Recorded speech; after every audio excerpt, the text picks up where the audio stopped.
for saving the lesson learned.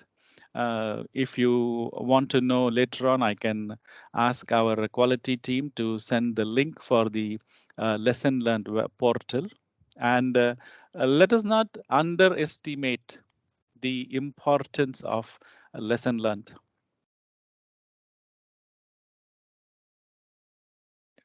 Yokogawa definitely encourages making this particular lesson learned as a recurring topic. It is also, if you see the PM first check sheet, PM1, I think lesson learned is clearly a requirement to satisfying the requirements of the PM check sheets. So yes, lesson learned is a recurring topic and it should be registered. Okay, so these are the things that we do at project execution. Uh, I have only one slide for project execution. So if there is anything our team here would like to uh, say about project execution or feedback or anything that you might have faced or done during the project execution, this is the time for you to let all of us know if you have got some feedback. Project execution.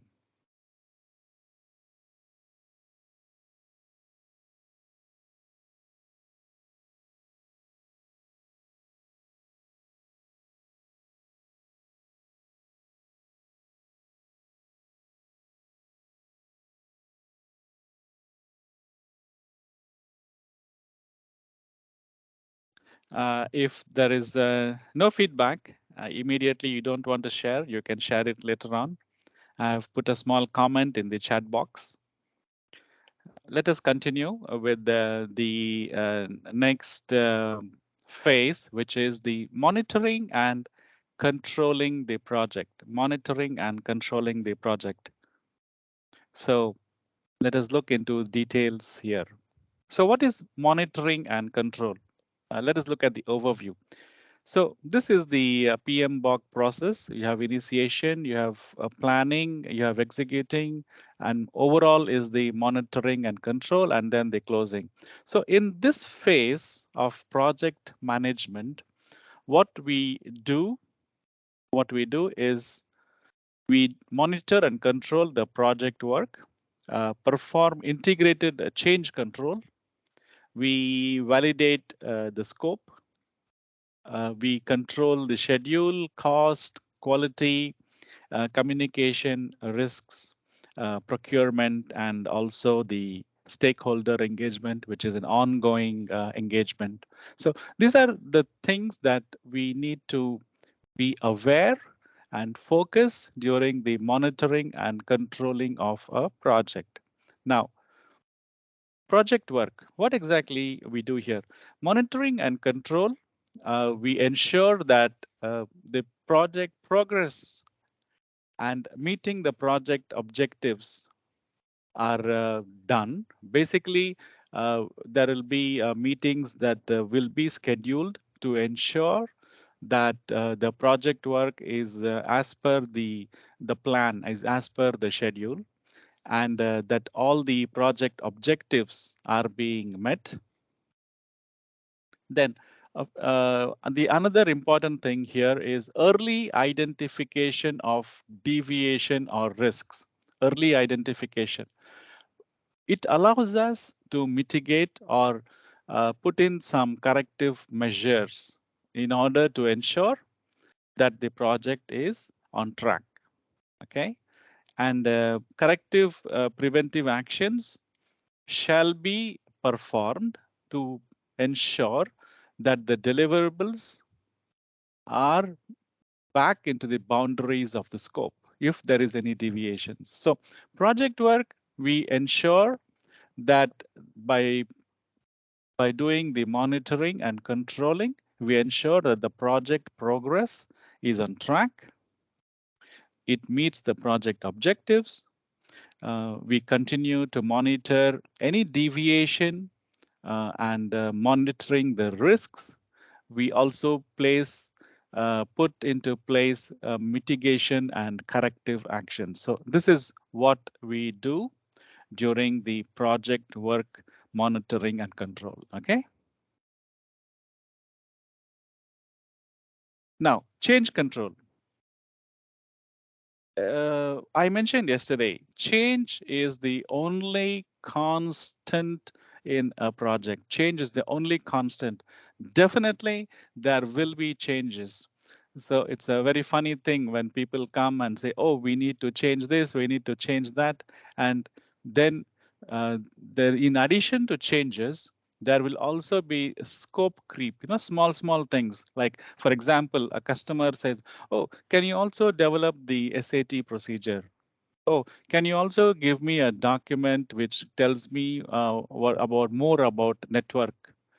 Oh, can you also include the network details in the FDS and things like that?" So these are all small things that come up as a scope creep. And what exactly happens here is, in scope creep, we tend to add on more and more work for ourselves. So we should know what to do and what we should be stopping the customer from adding on to the original scope that is already agreed upon.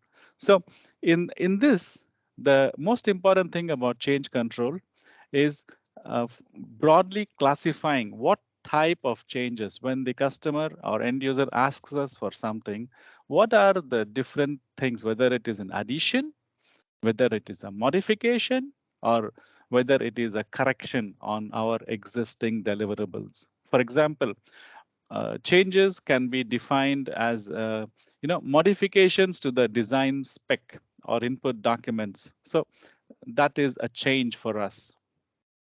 Change punch items during the FAT, modifications to the defined approved standards or typicals. This recently, I don't know how many people observe, but uh, when we do a typical testing, for example, a prototype typical testing, and we set up cabinets, we set up the software typicals, excuse me, people from the end user side or from the EPC side, they do not they do not understand the implications. For example, we demonstrate a software typical to the customer.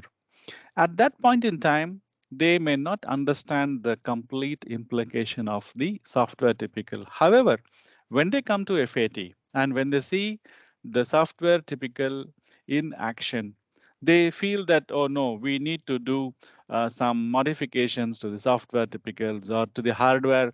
Oh, probably we need to add some more ducting or convert the duct to a PVC, from a PVC duct to a cable tray and things like that. So a lot of such modifications are requested by the end user and by the customer.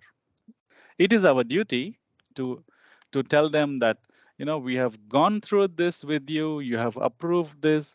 Making a change to the typicals will ensure a lot of scope, will ensure, will go into a lot of time delays and additional work and things like that. So as far as possible, uh, we should avoid doing modifications, or if they are a necessity, we should try to convert the modifications into change requests and change orders or variation orders. Okay, so this is what we should do to manage change. Basically, changes are inevitable. There is no doubt about it.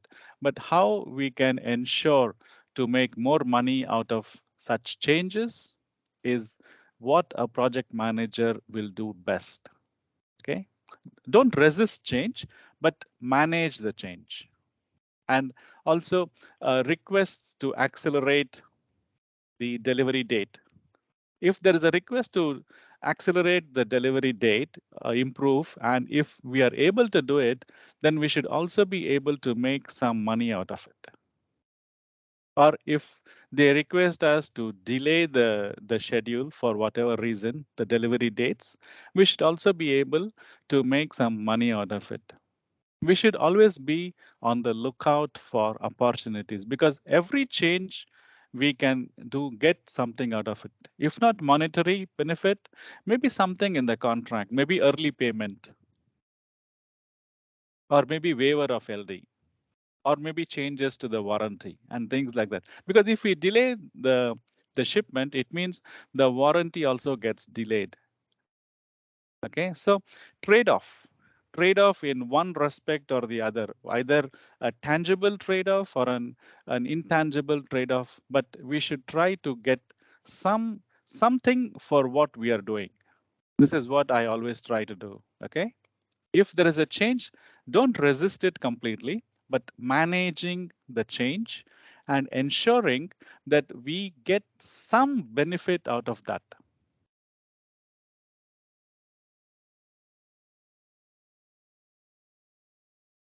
Okay.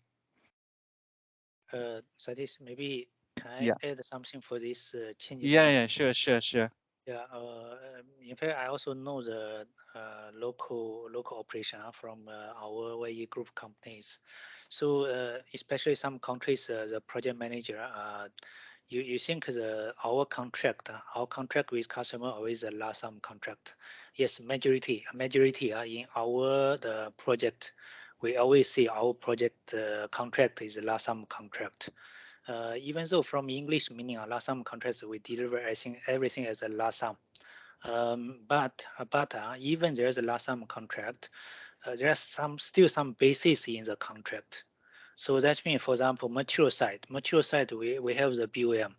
So even though it's a lump sum, but BOM is our reference. That means how many, for example, controller, how many LCD, how many workstation, already defined in this lump sum contract. Same thing for example, site support, how many man days, already specified in the contract. So even though it's a lump sum contract, I think our project manager mindset need to be changed. So we need to manage the scope and manage of the changes. So in case there's a increase, decrease, definitely we know during the project solution there will be some change, like a quantity change, input change, a function change. So we need to consolidate all these changes, and we need to record all these changes. Any change we need to discuss with customer. Not means we will claim all the changes. Any single change we will claim to customer. No, some changes may be very small. Okay, we just do it very quickly. Okay, so then we are supporting customer to make change, but we'll let customer know. Okay, we'll consolidate all those changes. Then we will discuss with customer. Like Satish said, we can trade off something. Maybe sometimes the quantity reduced. But the other portion, function, for example, function increased, a function changed. All these will be extra work to us. So then we can trade off. If after consolidation, if we our extra work, additional cost will be a lot. So then we can discuss with customer to claim this as a variation orders, because we have basis from contract, all the quantity, all the BOM, and also all the mandates, all the FATs, all the project duration, milestones like input date. So FAT schedule. So all these are already defined and agreed at beginning of the project. So any change from agreement, it's our project manager's responsibility to manage with customer. And not meaning we claim any change, but we need to consolidate and let our customer know what was changed. Then for later on we can claim to customer for the variation orders. So I think our mindset need to change. Uh, Lump sum contract not means we just delivery based on customer requirement. We still have basis to follow, and from project manager, we need to manage the change. Okay, this is an opportunity for us to improve the project profitability. I'm not sure anyone know. In fact, our YE group average performance, average project performance, GP percent is 25% or even more. So for any single project, how many we can have the single project GP percent more than 25? No, not many. But how we can achieve this 25% or even higher GP percent for YE group project performance? Because we are managing all these changes. During the project execution, we can get our profit improved. That's why this is a value from project manager. So this demonstrate to the management, this is a value from the project management. So this is our value. So I think this is a very important portion, because I know some countries, the project manager mindset still fixed on the lump sum, just deliver the project. That's all. And some country for last 2 to 3 years already, some PM already mindset changed. Some countries like a variation order performance improved a lot for last 2 to 3 years because we also have equalization on the management of change. So I hope everyone can understand. We are lump sum contract, but we still have basis. As a project manager, we need to manage all these changes. Okay. So we need to balance the relationship with customer and the variation and the changes for change impact to our cost. Okay. So this is a message to all the project manager. Please take care of the management of change. Yes, Satish. Yeah, thank you, Alan. Thank you so much. There are two things I want to add here. Two things, team. First thing is our mindset.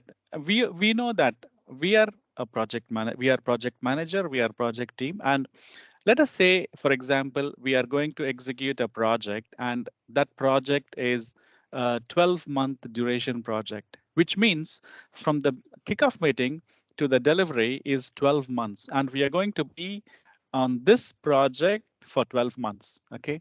Now, uh, like Alan just mentioned, if we have a fixed price contract or a lump sum contract or a purchase order, it means that probably the customer expects that for this scope, this is the amount of money that he is going to pay to us. It is in our interest, our mindset, our attitude to ensure that we try to maximize our value to the project. Let us say the purchase order is 1 million. We should ensure at the minimum we reduce the cost or try to get more change orders because we are anyway going to work for 12 months.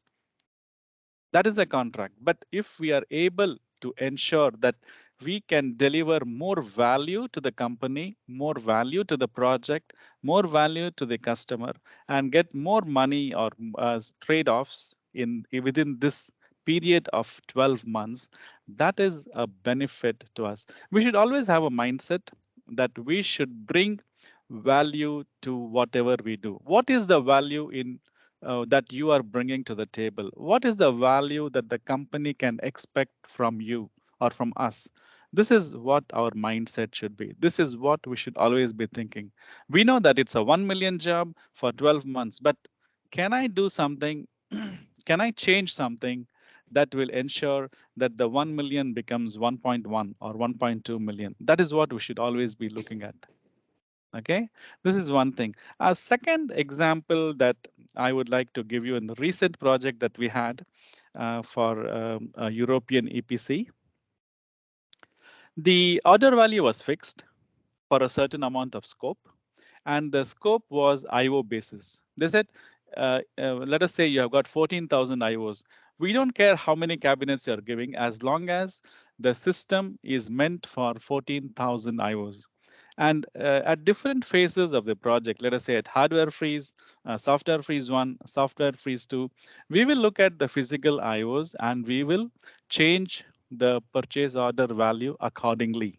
Okay, at hardware freeze 1, there is a value for changing. At software freeze 1, there is a value for changing. So if I had gone and changed the PO value at each of these milestones, we would have definitely lost a lot of money. However, we transformed the situation. We said, let us look at the final IO. And even though we kept track of the IOs at final stage, we found that all these changes could have been easily negated. At the end of the day, we came out very happy with the project that we did not give anything to the EPC, nor the EPC gave anything to us. It was a sort of a trade-off. But keeping track of changes and ensuring that we can manage the change should be our mindset. What value we could bring out of it at the end of the day? We sold them less amount of hardware, which meant that our cost reduced. That is the value we as project managers can bring to any project. Okay? Change in our mindset. Finally, at the end of the day, our interest is that our company should benefit from whatever we do. Okay?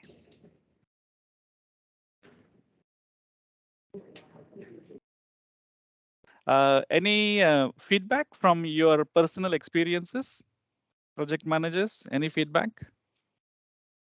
Any encounters that you have had? Any value that you have changed in the project because of change control? I see there are some comments here, but if you can share, it will be very nice.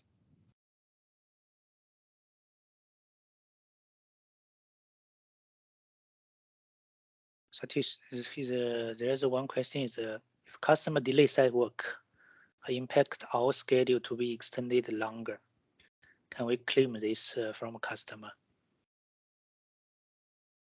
Okay. In case customer delays site work, which impacts our project schedule to be extended longer time. This is from Vantana. Could we request change order of this issue from customer? I would say that definitely we should issue a change order request to the customer. Okay, let us look at your particular scenario. You say customer delays site work. Basically, does it mean that we are going to delay the shipment, Vantana? Hello.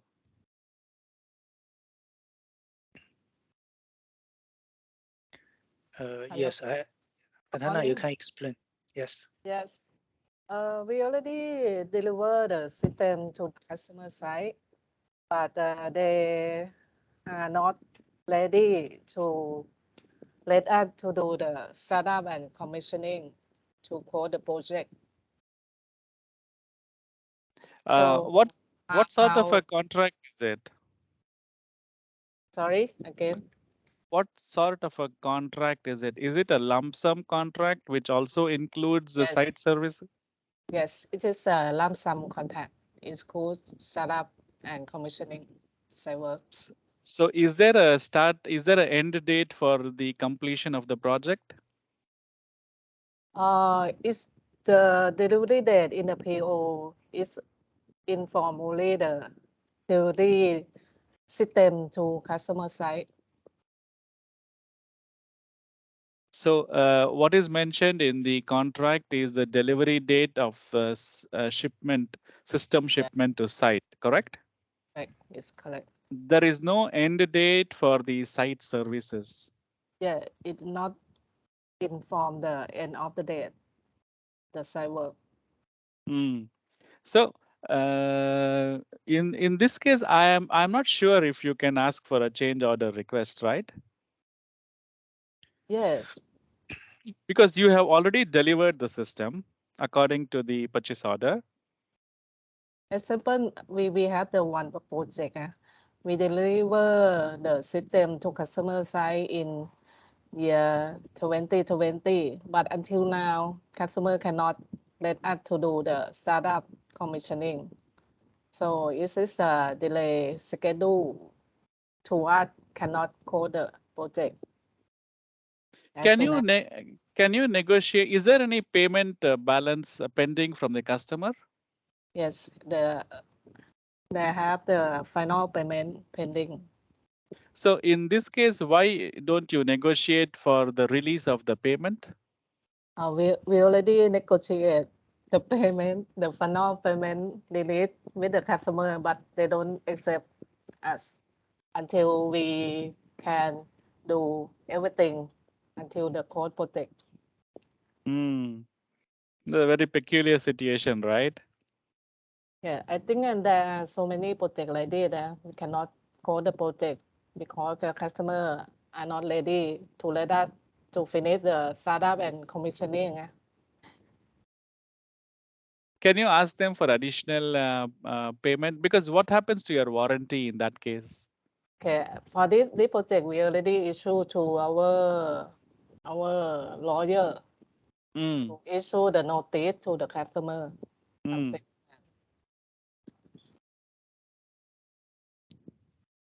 But I want to know how we can request customer pay money more to us, because that means we have to take care the project for longer than normally. I agree. The only way is Vantana is negotiation with the customer, because you have few things here. One is the payment. One is the non-completion of the site work, right? Which is delaying your payment. Yes. Next is your warranty. I do not Yes. know what is your warranty clause. We already issue the letter to inform customer about warranty, that we can cover warranty until this. Mm-hmm. Even they don't let us to finish, because in the contract warranty maybe count from the when we finish the startup and commissioning. But in this case, we cannot finish the startup and commissioning. So I inform PM to issue the letter to from customer that we will warranty until this time, something like that. Mm. We, I think as a project manager, probably you must have done everything within your responsibility to do the job, right? Probably there is nothing much more other than issuing legal letters that can help at this point in time, because it is already quite old. but I think if we have project like this, so many project like this, is make the PM have over loading. Because we cannot code project as soon as possible.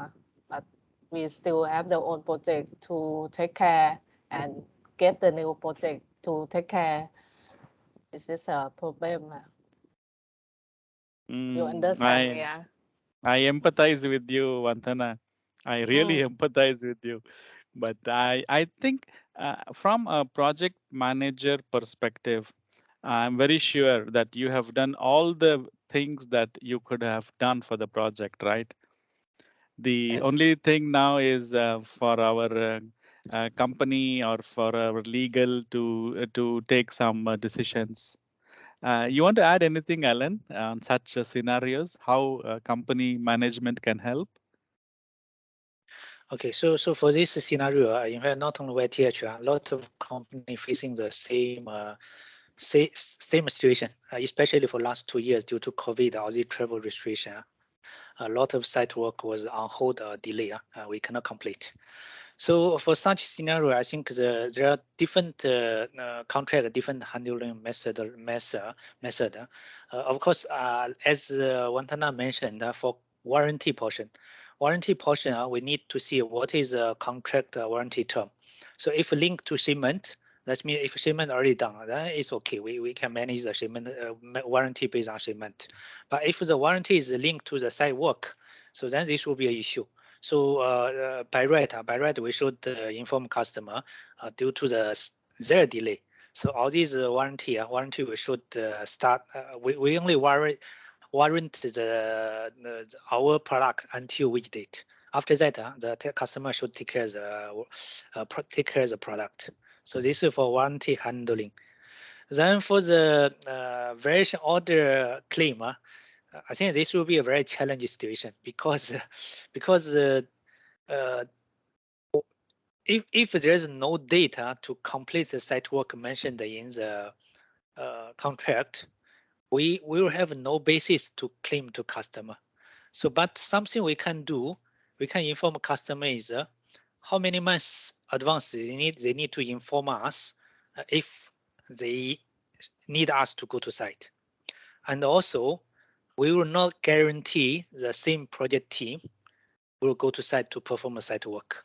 So that means when they request us to complete the site work, when they are ready, so we will see our resource, who is available. So then to go to site to perform the work. We will not guarantee the same project team will go to site because due to the long delay, the original the project team already uh, doing other project. They may not be available to support for this project anymore. So I think this is something what we can inform a customer. Then for additional work for project manager, we understand before we complete this set work, we cannot close the project. Then we'll have some internal costs like project management. Monthly, you still need to do the PRF, all these things. So for some customer, we are able to claim this portion. We call internal project management due to customer long delay. But most, very frank here, most of the customer, they will not accept most. But some customer, very logical customer like Japanese customer, they are very logical, so they will accept. But a lot of customers, they may not accept for this so-called long delay of the contract completion. So from project management point of view, we can try to negotiate. We can try to negotiate with customer to explain to them, even though we cannot perform site work, but we still cannot close the contract. So we still have an internal effort to manage the project until the project completion. So there will be some internal cost. So we can try to negotiate with customer on this portion. So in fact, for project manager, no harm to try. Of course, we need a balance both portion, customer satisfaction and the management of change. We need a balance both portion. Because for long term, we still need customer satisfaction on our project delivery.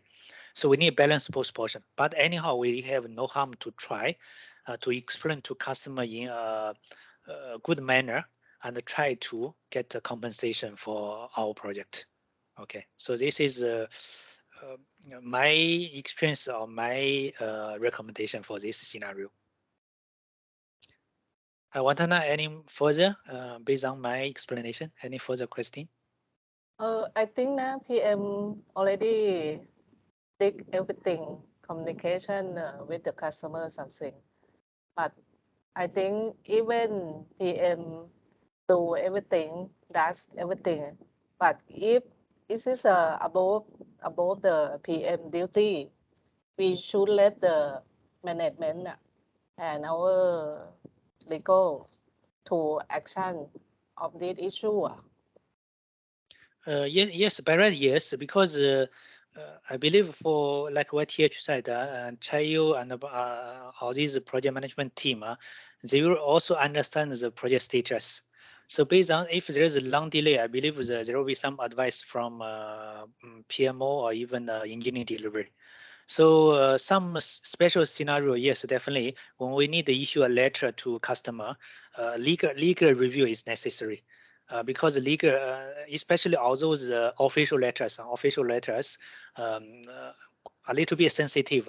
So then it's definitely legal review is necessary. For our case in YE also, for all these sensitive letters, we will get our legal to review. This is our function, legal function. So all these, when it's necessary, we shall ask the legal review before we send the official letter to customer.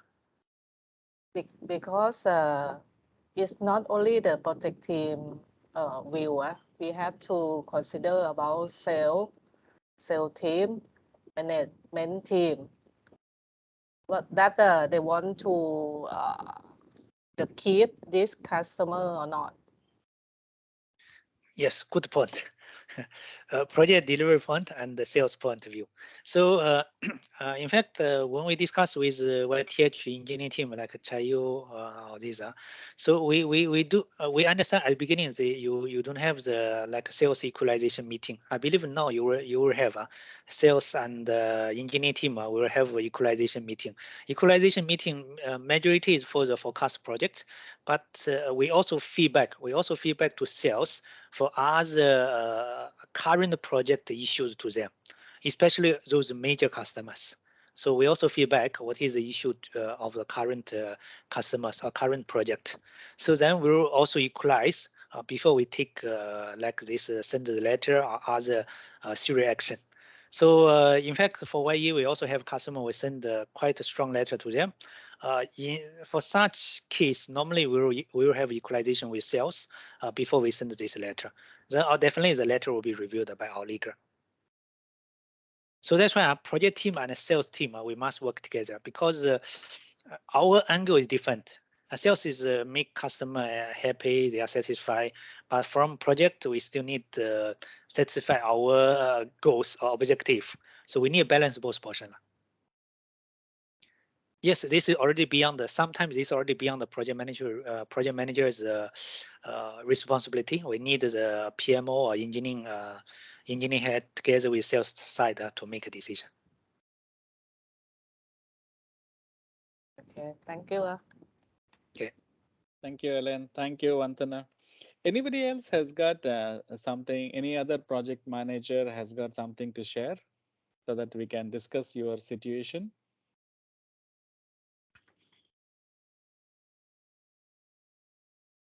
Satish-san, Yes.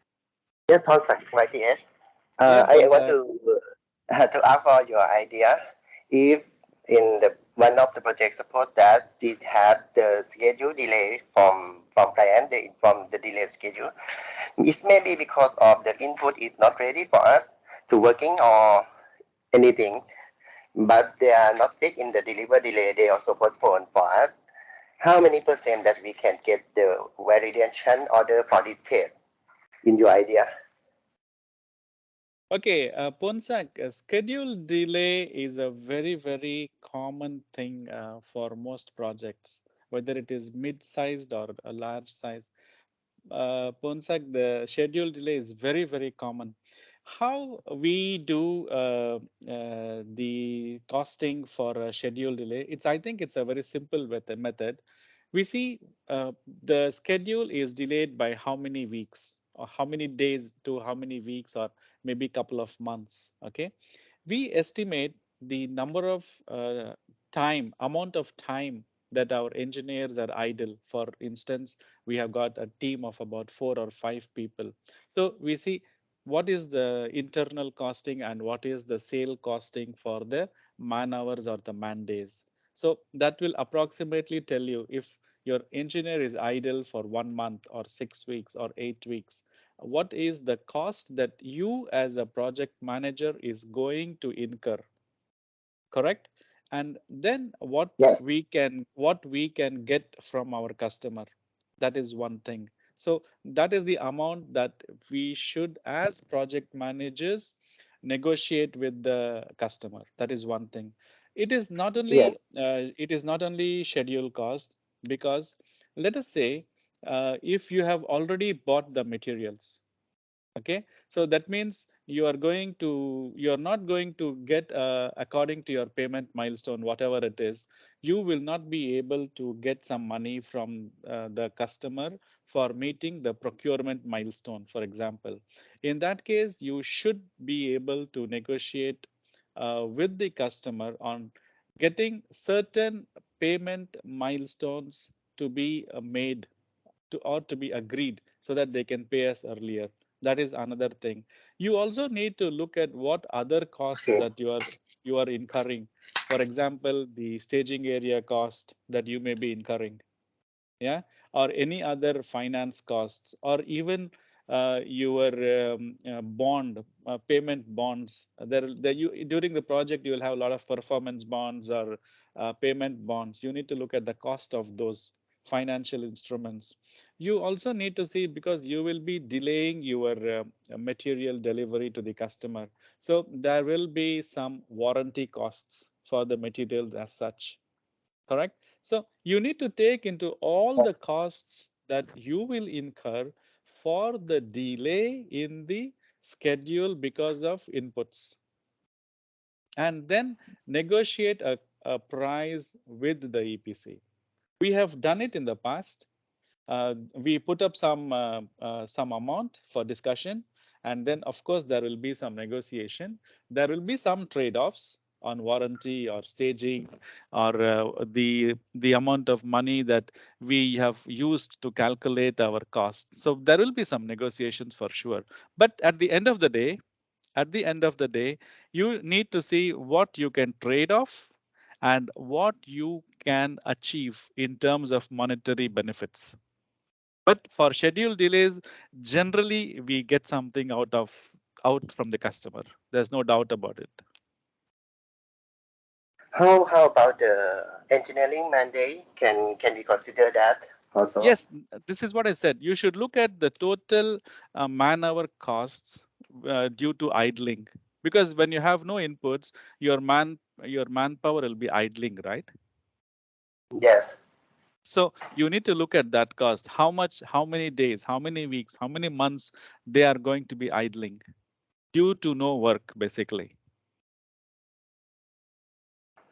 You need to include that cost. You need to include any staging cost. You need to think about warranty cost. You need to think about if you can get rid of some payment milestones, you can get some advance payment. You need to think about the bonds expiry, whether you can negotiate on that. So all these, anything which is a cost for you as a project manager, you should list it down and negotiate with the customer. And you should get something out. Usually we get for schedule delays. There's no doubt about it. Okay. Thank you. But look at the project as a whole, okay? Sometimes if it's a small delay, let's say 2 weeks or 3 weeks, then you see if you are able to trade it off with something else. You don't have to be like hard and fast about it. But if it's a long delay, like 4 weeks to 6 weeks, especially for a project which is for 8 months or a 10 months project, and if you have a 4 to 6 weeks delay, then it is considered to be a big delay, isn't it? Right, Ponsak? Yes, yes. Yeah. Okay, I think we have had quite some good discussion. Let us move on with what we were doing. Change control. Then, as we move on to other aspects of change control, generally the philosophy is that execution and implementation of changes should only commence after the approval from the customer. In some cases, when you put up a change request, you may get some sort of a verbal acceptance. But generally, if you are looking into procurement of materials for doing the changes, then it is always advisable, always, that the client sign off on the change request. Because in some cases, the customer may say, oh, yeah, we need this hardware now. But after some time, they may change their mind.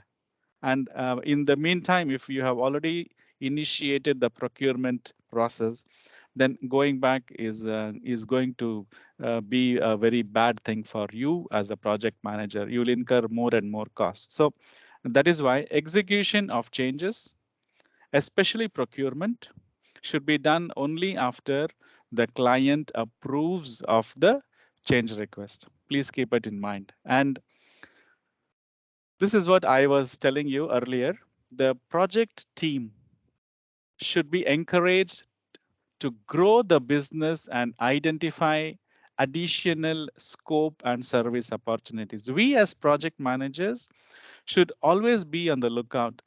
Do not reject change outright.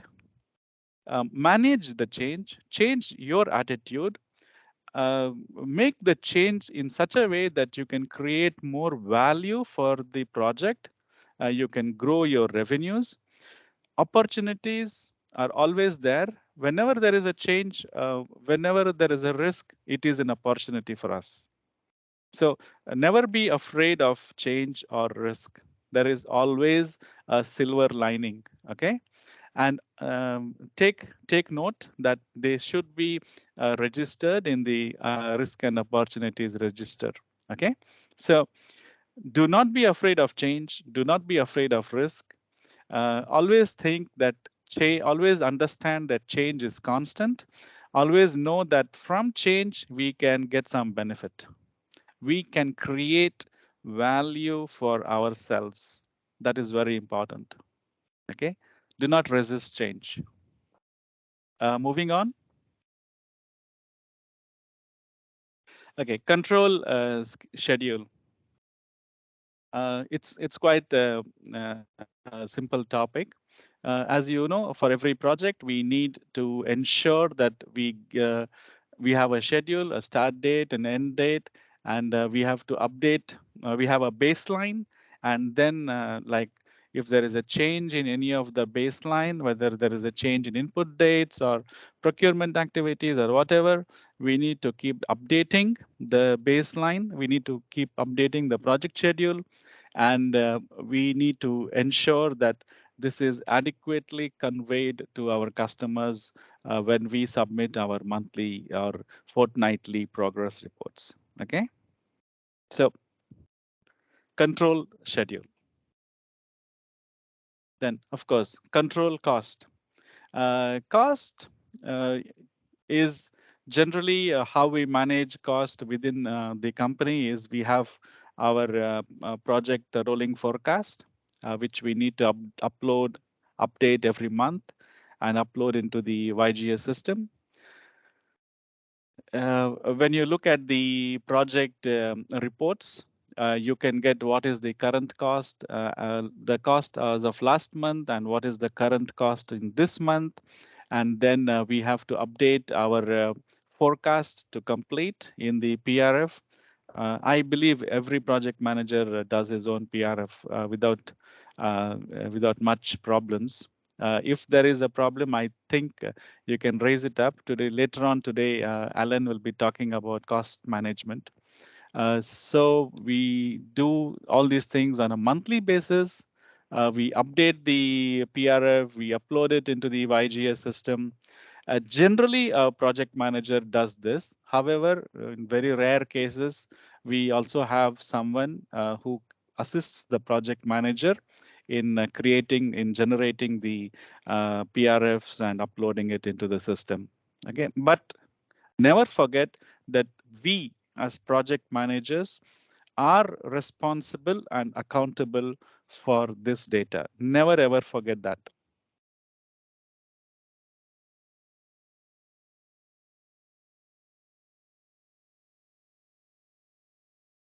Anything on PRFs and YGS reports that you would like to ask?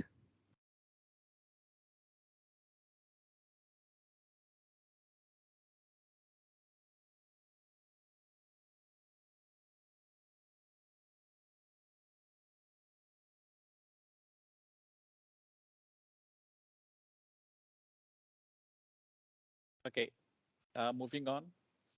Cost control, then we move to quality control. The project execution is phased in the sense that whether it is for the project manager or for the project engineer or for the software engineer or for the ESD application engineering, every phase has got their own check sheets, their own quality gates that needs to be done at predetermined intervals in the project at different phases, whether it is basic engineering or detail engineering or internal testing and things like that. So all these are already predefined at the beginning of the project when you will be conducting which quality gate. So there are PM gate checks, there are engineering gate checks, and the quality check sheets need to be filled in along with the project manager, along with the line managers, functional managers, and the quality coordinators. And they need to be reviewed. They need to be checked. They need to have some backup documents and things like that, which need to be uploaded into the system. Uh, right now, all the quality check sheets are managed by the system. So it should not be a very big thing for us to periodically review where we are in the project as a project manager and ensure that we complete or perform the quality check sheets at the appropriate time. without fail. Okay. Also, the quality, the materials that we procure from our vendors, suppliers is also monitored. Generally, we don't have very big systems that we need to monitor. For example, when we buy some relay boards or we buy some devices, we just plug it in during internal test to see whether it works or not, or whether it is dead on arrival and things like that. But if we have got a major system like a PLC system that we have to supply as part of our scope of work, then of course we also need to monitor the quality and the quality gates as per our suppliers' quality plan and ensure that they meet our customers' requirements.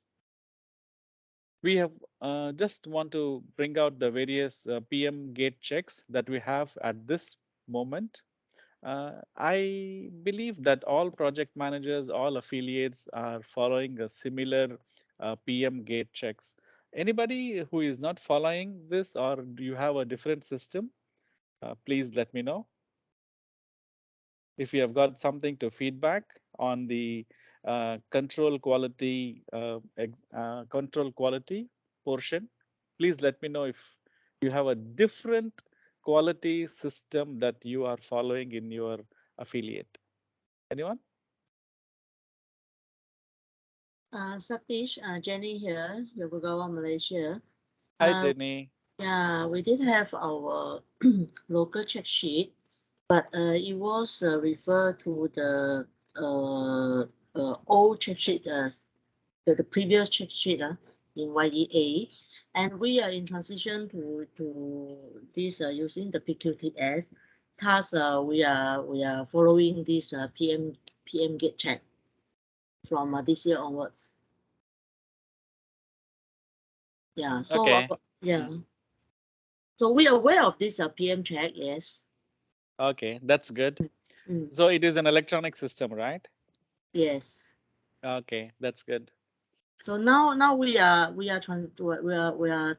transition into using the 100% of PQTS, which is following the PM gate checks. Okay, okay, that's nice. That's nice to know. I think for the last couple of years, there has been some movement on the PM gate checks and basically on the check sheets. I think there are now many more check phases. I think it's from PM1 to PM8 or PM9 or something like that. So we have many more. If Yeah. you see the PM manual, I think it is much more than what I have shown here. At least eight phases. At least eight, yeah, at least eight phases, correct. Yes. Of course, it is depending. I'm not sure whether Yokogawa is standardizing that. Maybe Alan can fill in on that. But once it is standardized across all the Yokogawa affiliates, then it should be one way of doing the quality gate checks. Yes, Satish, you're right. In fact, PQTS is required for all the new project. So that means all the new project you register now, uh, we need to utilize PQTS. In fact, YEAQA QA guy, Ping Xiong, already rolled out this PQTS to all the company, I think last year. So there are already maybe 50 project roughly already using the PQTS in the system already. And the Okay. PQTS itself, it will be our future main one-stop area to access our other engineering related website. For example, all these other engineering resource, like all these forms, template. So all the link will be available on the PQTS. So, and also lessons learned, all these ICP, all these things, all the link will be available on the PQTS. So that's why it's mandatory now for all the new project to utilize the PQTS, and still continuous improvement is ongoing for PQTS. Yes, Thanks, Satish. Alan. Thank you. Thank you so much. Yeah.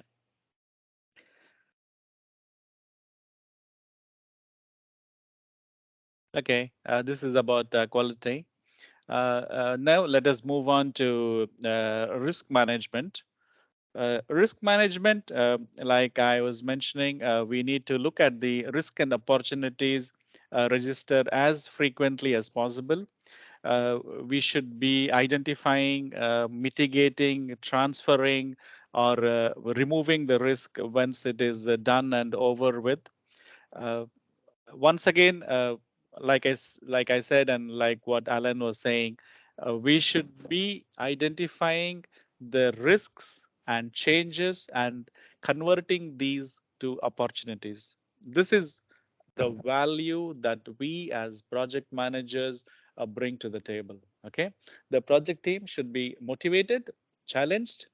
Every member, whether it is a lead engineer or the engineer, should be motivated to identify, mitigate the risks, and to develop the risk into an opportunity. Okay, this is what we bring to the table. We should emphasize this more and more, not only to ourselves but also to the team. Okay, and of course, the standard, we should register the risks and the contingencies and things like that, and release the contingency if at all the risk has already passed or it has been converted into an opportunity. Okay, so risk management to be done throughout all the phases of the project should be done as frequently as possible. All risks and all changes should be registered, and we as project managers should be motivated and challenged to convert risks into opportunities. This is the message.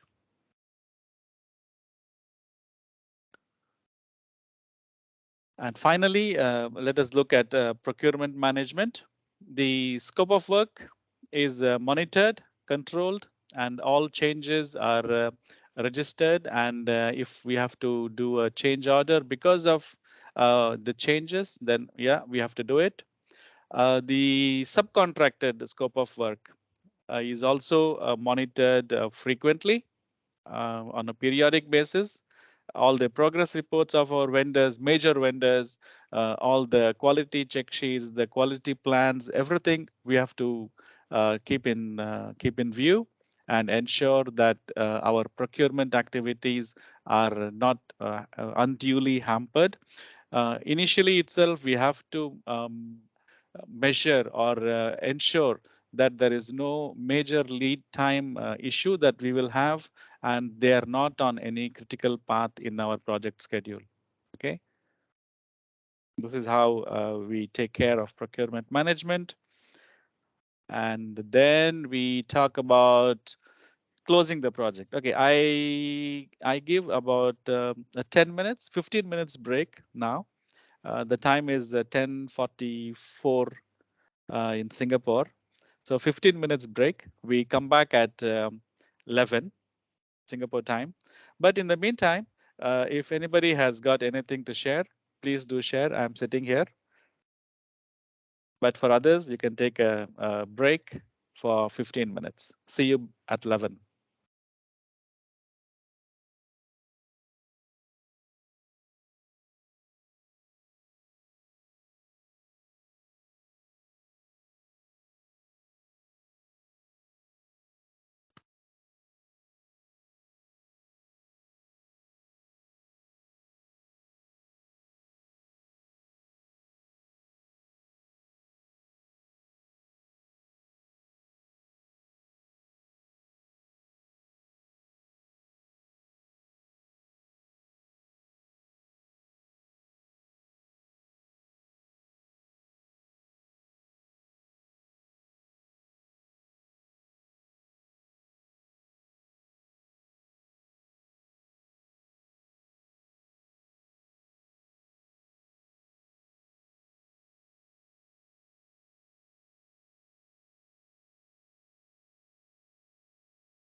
Hi everyone, welcome back.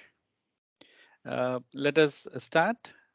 Uh, we have now seen four out of the five processes, and we now come to the final process, which is closing the project. So, what we should be looking out, what we should be doing when we approach the closing of the project. Okay. So, generally, when we think about closing the project, we are in a better frame of mind in the sense that we have started the project, we have planned the project, we have executed the project, we have monitored and controlled the project, we have delivered the project to our customers, and now we are almost at the closing phase of the project. Although sometimes in large projects, the project size and the schedule is such that it takes maybe a few years to close any project, but nevertheless, it is a very important milestone as far as a project manager is concerned. That is closing a project. Closing a project is not only in terms of financially, but we also need to see what are the various things that we need to ensure that the project is closed out and it is recorded and is there in the system so that it can be used as a future reference when we get an order or when we get an RFQ of a similar nature. So, what are the various things that we do for closing the project? It's writing a project closeout report. There is also a financial closure. Like, for example, in the YGA system, we have to go physically and close the project. There is transfer of the project, filing activities, and finally, warranty. Never ever to forget warranty. Okay, so a few things that entail project closing. Now, in order to learn from the experiences of the project, in order for other people also to look at how a particular project has been done in the past, the project manager coordinates and ensures that he closes out and prepares a standard report so that it can be used in the future as a reference. So the closeout report is prepared by the project manager, no doubt, but there are certain things in the project closeout report that asks for information from the lead engineers, like for example technical information. What is the quantity of how many cabinets, how many consoles we have shipped, what is the IO count, what is the hardware IO count, what is the software IO count, how many subsystems we have interfaced with, and what did we learn from doing these major subsystems. And all these things should be recorded, should be included in the project closeout report. I'm very sure every affiliate has got this activity to be done by the project manager at the end of the day. However, because the project closeout report has also got some technical details to be filled in, so please ensure that you take extract the necessary technical information from your project leads. And another thing, there is a lot of few reports that you need to include, like the cash flow report, what is the cost per IO, what is the man hour cost, and things like that. So probably you will know that it is better to calculate or tabulate all these costs periodically in the project so that when you come to the closeout report preparation, it is not a very difficult task for you to do.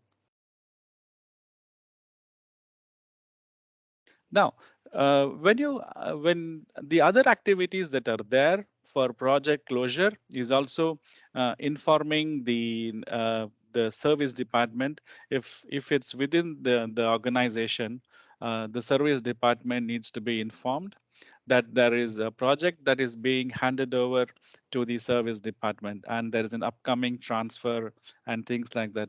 In some cases, we have seen, especially if it is a cross country project, it is always advisable that the project location, suppose it is in another country, we involve the engineers of that particular affiliate in that country during the project phase, whether it is during execution or whether it is during internal testing or whether it is during FAT, so that they can they are aware of the project and they can do the site services as and when they are called upon to do.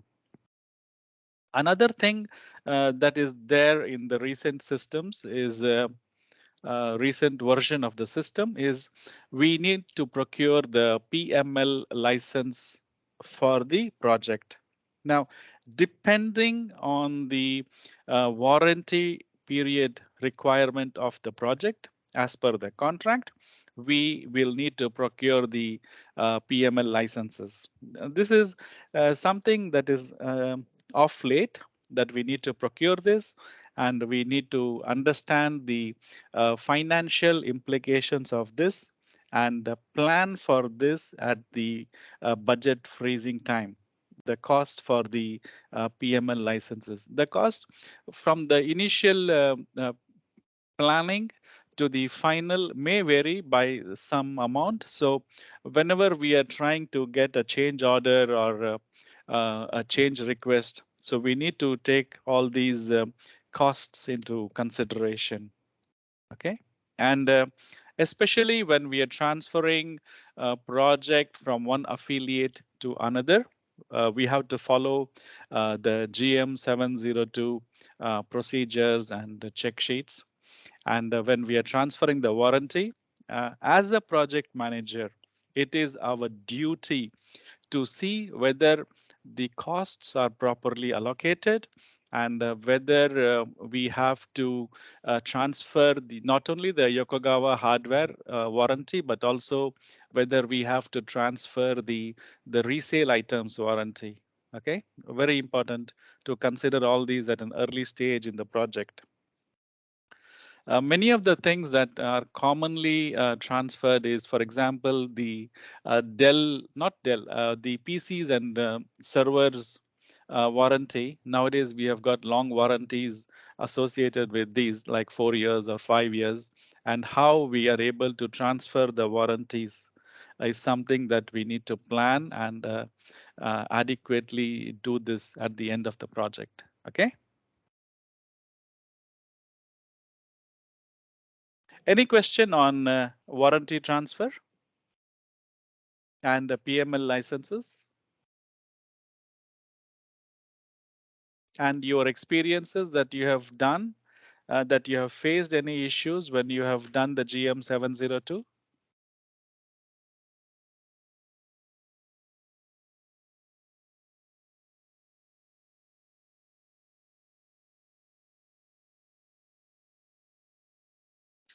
How many people have, how many project managers have done the GM 702?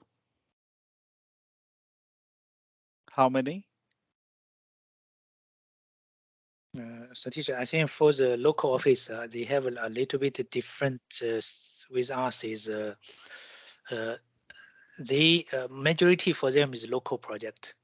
So that means for them is quite easier compared with us to transfer from project to service. They are in the same country. So I understand that some countries, when we discuss with them, they have a tracking for which project was transferred from project to service. So they have some countries, they have their own transfer procedure. So which is a little bit different. So, but anyhow, they are Okay. following their own local transfer procedure from project to Mm-hmm. service, and they have the Mm-hmm. recorder. They have the Oh, record. okay. Okay. Okay. Okay. Yeah. Thanks, Alan. But yeah, but anyhow, for the some countries, they are still executing the international project. That means you still have some project which is Mm. outside of your country. So once you finish the scope work, you still need transfer to the local office, local country office, who is managing the end user expectations. So then in this case, you need to perform all these transfer. So GM702 is our global standard procedure to transfer all these things. Okay, okay. Thanks, Alan. Thank you.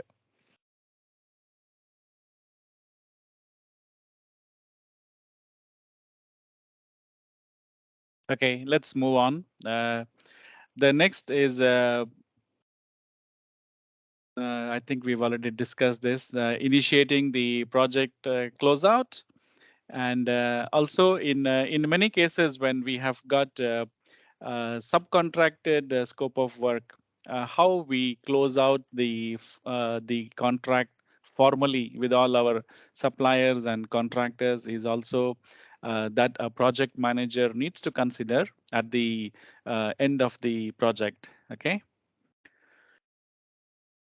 And this will bring us to the end of the project closeout phase of the process, basically. Okay, so with this we have looked into project initiation, project execution, monitoring and control, uh, uh, planning, and then also project closeout. So we have completed all the five phases, all the five phases of. Just 1 minute, please.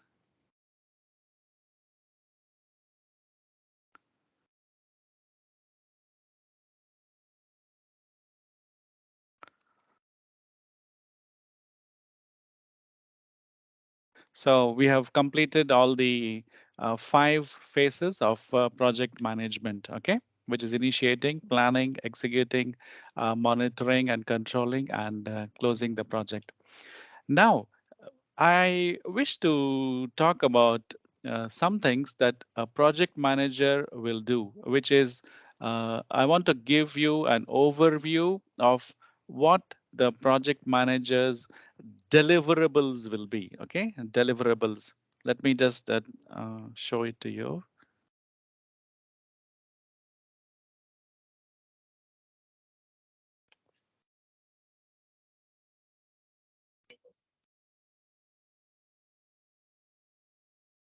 Okay, we have the overview of project managers deliverables, project management.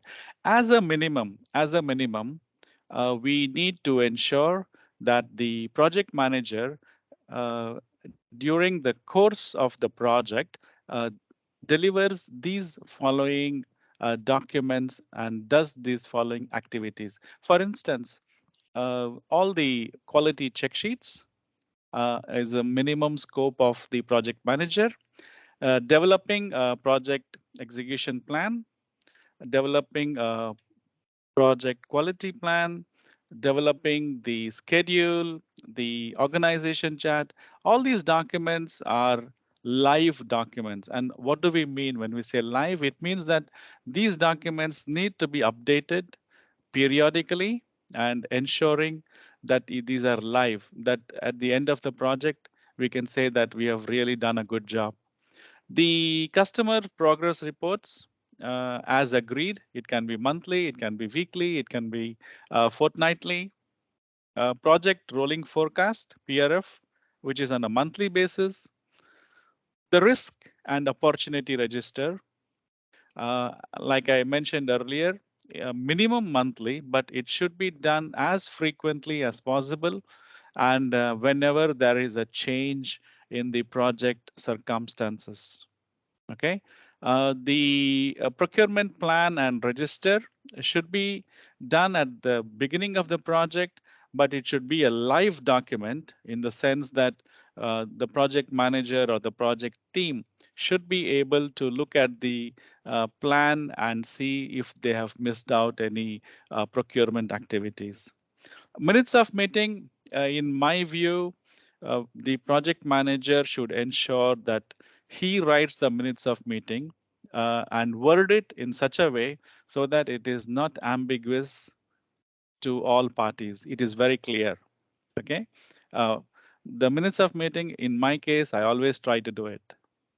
Change requests, again, wherever, whenever that we have a change, we should have a change request form which is submitted to the customer and which is approved.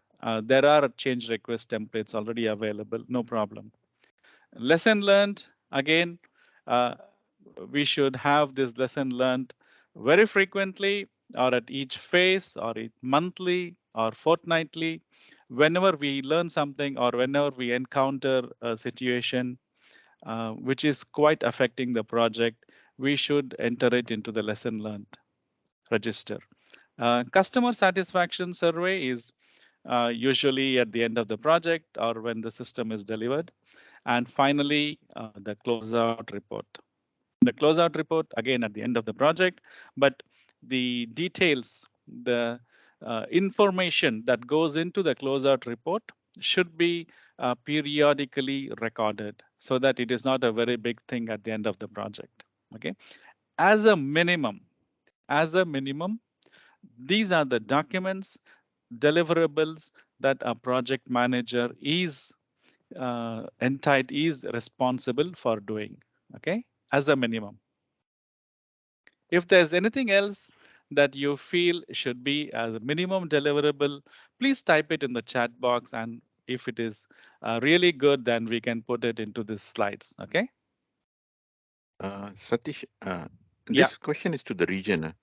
Are you Uh-huh. preparing the project performance report,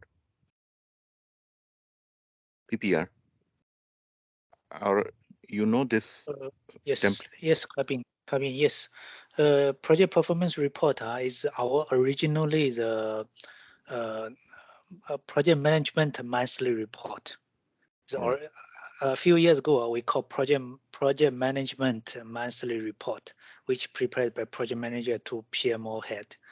I think 1 year ago, when we discussed the whole, standardized the whole project management process globally with the key RHQs, because each RHQ using a different format of the monthly report. So then we standardized this template called project performance report. So the template, which is also available on the ICP. Mhm. So, but this report is not really for all the project, because some small projects they did not practice to prepare this. Some small project they did not prepare this one. I understand from the region. Okay. So, and I hope that the region side is doing this monthly reporting, because in some of the reviews we noticed that uh, for the key projects, sometimes this is not available. So our question was, how is then it is being monitored monthly at the region level if the project monthly report is not prepared by the PM and reviewed by the PMO?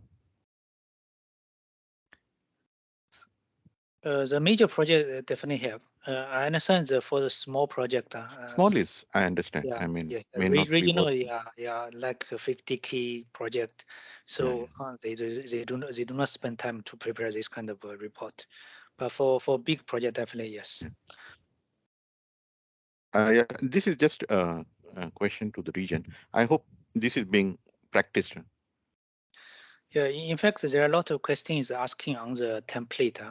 In fact, all these templates are available in the The ICP. ICP, correct? Yeah, so in the ICP, there is a called deliverable under the global project management standard.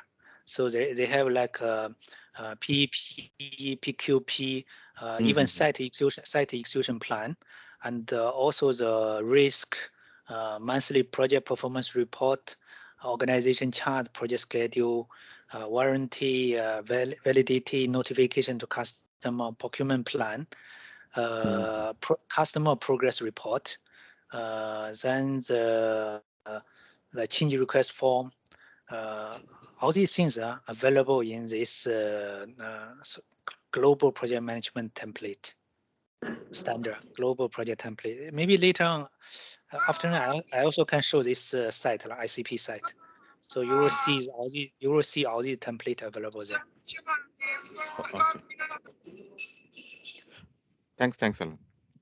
We just wanted, of course, to the regional LPOs, engineering managers. We will also re-emphasize that they should, uh, if the ICP templates are not aware to their staff, they should make it more. Uh, I mean, they should share this and make them aware of this.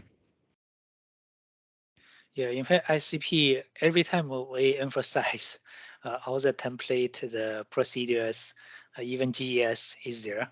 So, but from the utilization monitoring, we see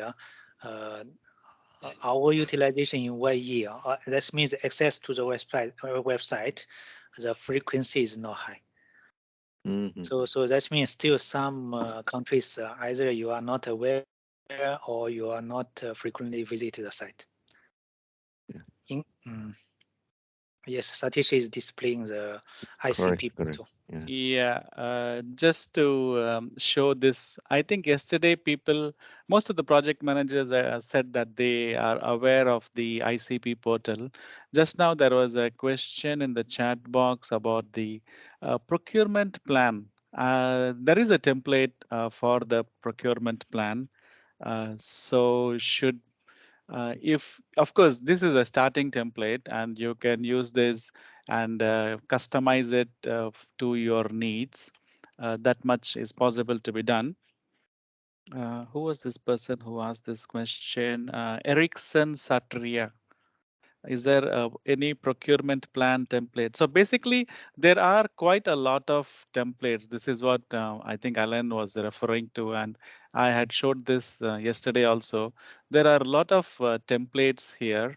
Which can be used as a starting point for your project, including the R&O register or the PEP or the PQP and things like that. There are all these templates which can be used, including the project schedule, the standard project schedule. These are all good starting points for our project managers, and they can use this, Alan Cabin. Mm. Yeah, another point is I highlighted is we are going to route the project management system POL. The POL, the template in the system, template is following the current the template on the ICP. For example, the procurement plan. One example is procurement plan. So in future, when we use the project management system to plan our procurement in system, the template in the system exactly same as what you are seeing the template from here. So even you have the template from this template, a global template, you have the procurement plan, it can be uploaded. It can be uploaded to the project management system. So that's why I encourage everyone to come to the ICP to start to use the global template. Maybe in 1 year time, all of us will use the project management system. So that means you will follow the same template. So then it's easier you use now, then you understand all these template, what the information required. Then later on when you start to use the system, is seamless. Yeah, yes. Thanks, Alan. I think, yes, we encourage all the regional teams to make full use of this so you get familiar. And then once we move, anyway, we are going to move to the POL in due time. Uh, this will be useful to transit, actually. So please make use of the industry collaboration portal. Okay, Thank Satish, you. thanks. Thank you, Ashfaq. Thanks, Alan. So coming back to the presentation. Uh, like I said, these are the bare minimum deliverables that a project manager is responsible for and should be aware of this, should understand how to do these documents. And most of these are the templates are already there, so it is not a big deal for us, for project managers, to use this as a starting point and develop it and customize it to whatever we need to do. Okay. Then I wish to highlight an important thing, which is the RASI matrix. I think I spoke about initially during yesterday's introduction. What difference between RACI and RASCI matrix? The S, which is the supportive for performing the work. So basically, what is a RASI matrix? I think everybody knows that for every activity in our project, we need somebody to do the project. Sorry, somebody to do the activity. Basically, who is responsible for this? We need somebody to be informed. We need somebody to approve of whatever we are doing, and this forms the basis of RASI matrix. Okay, again, the RASI matrix is available as a template in the ICP portal, and for most of the mid-size to large size projects, we do the RASI matrix. And how does it look like? It looks something like this. Of course, there are multiple pages. I'm just showing only a brief overview of the RASI matrix. So it will tell you, for example, who is doing what. If it's a PEP, then the project manager is responsible for this, and things like that. Who is going to approve of this, and who is going to what I should say, consult or informed, and things like that. Of course, more columns can be added here. If you want to add in customer or end user, also should be added in. And this can be provided as a part of the PEP, or it can go as a separate document to the customer. Okay, so we know who is responsible for each line item, for each activity, who is going to support it, who is going to be consulted, who is going to be informed, and things like that. Okay, so the RASI matrix template is available. Please use it for your project. If there are any questions, I'm sure your local PMO head can answer to you on the RASI matrix. This is something that should be done at the beginning of the project. Okay, and I'm sure that most of you have used it in the past, have done it in the past. If you still have any questions, please ask, and we can try to answer regarding the RASI matrix. And also, the RASI matrix template is available in the ICP portal. Okay, please have a look at it.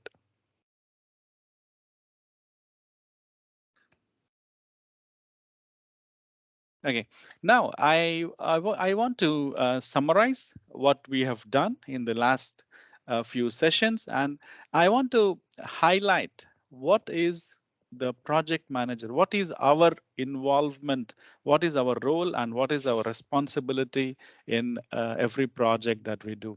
For example, what is a project manager expected to do during the project execution phase? For example, for scope management, he is expected to know the scope, understand it, stick to the scope, identify changes, opportunities, and understand the dependencies. So basically, the next few slides, I I'm going to update you people, all the project managers, for every different phase, for every different knowledge area, what a project manager is expected to know and to do. Okay, so this is for scope management. And next, time management. When we talk about time management or schedule, as a project manager, you are expected to know the schedule. You are expected to stick to the schedule. You are expected to identify any changes that is going to change the schedule.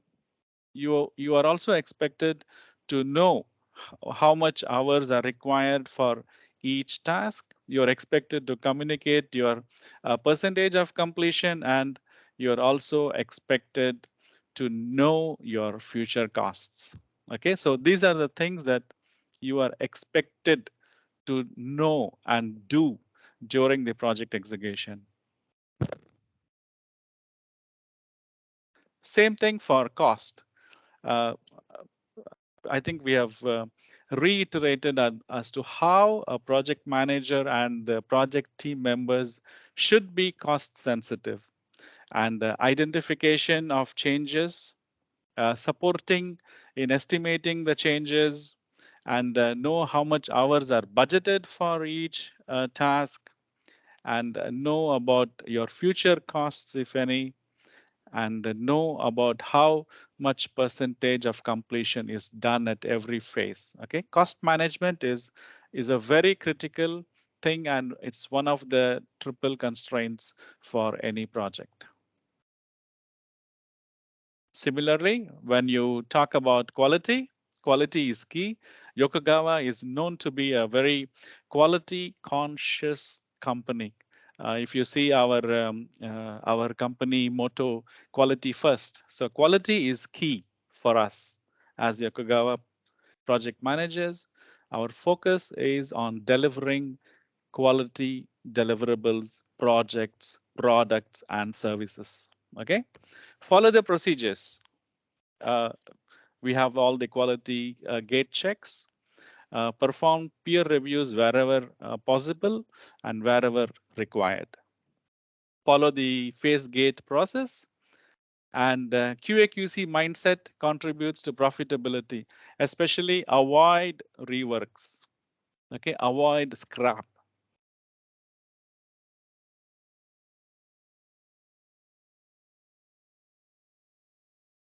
And another thing is management of resources expected for the project manager when he forms a team to know the different phases of team formation. I think we discussed yesterday: forming, storming, norming, performing, and adjourning.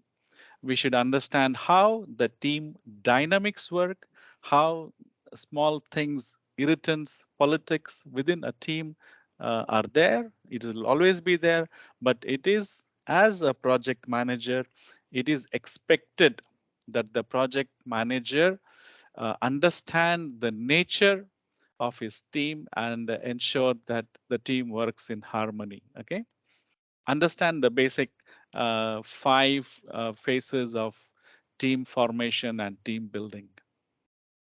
Also, as a project manager, we are expected to look into the training and the skill sets of our team members.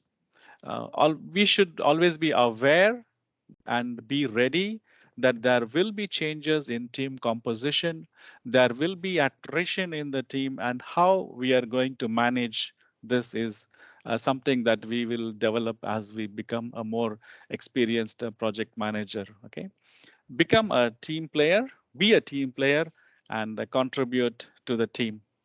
Managing conflicts, I think we discussed a little bit about this, how to manage conflicts within the project team.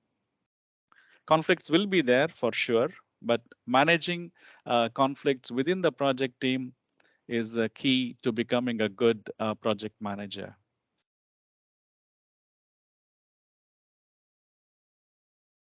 Then, communication. Basically, I want to reiterate, communication is a key to project success. Okay, communication is key.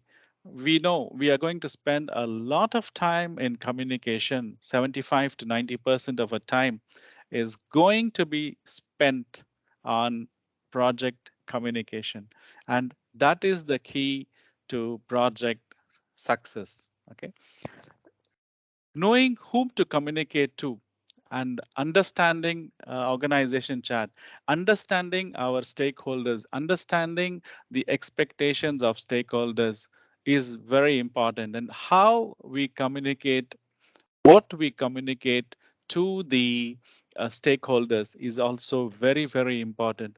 Please understand, communication is the most important thing for project managers. There's no doubt about it.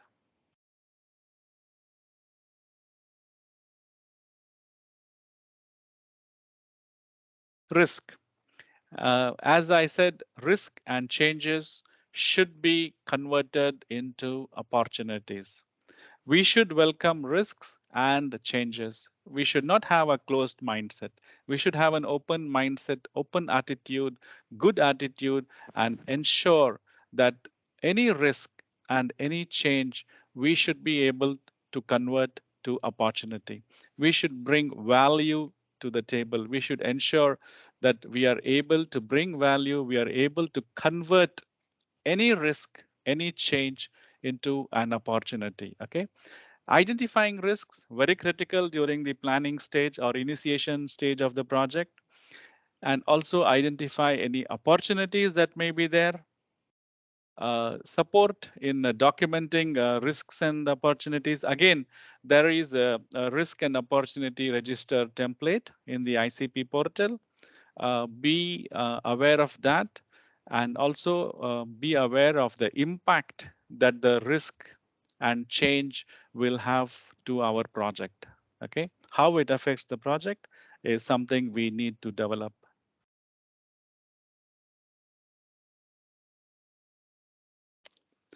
Procurement. Procurement management and what the PM is expected to do. We as project managers should be very cost sensitive, understanding the lead times. Please note that in today's world, lead times are highly volatile. They can change at a moment's notice. Of late, we have a lot of issues in getting materials from our factory or from our vendors. Weeks are becoming turning into months, and the situation is not going to change in the very near future. So understanding the lead times of critical components is very much necessary. Involving our procurement team, whether it is local or global, for effective negotiations is much important. Warranty, like I mentioned earlier, not only the standard warranty, but extended warranty, and ensuring that the extended warranty meets the customer's warranty requirements, whether it is 36 months or 48 months.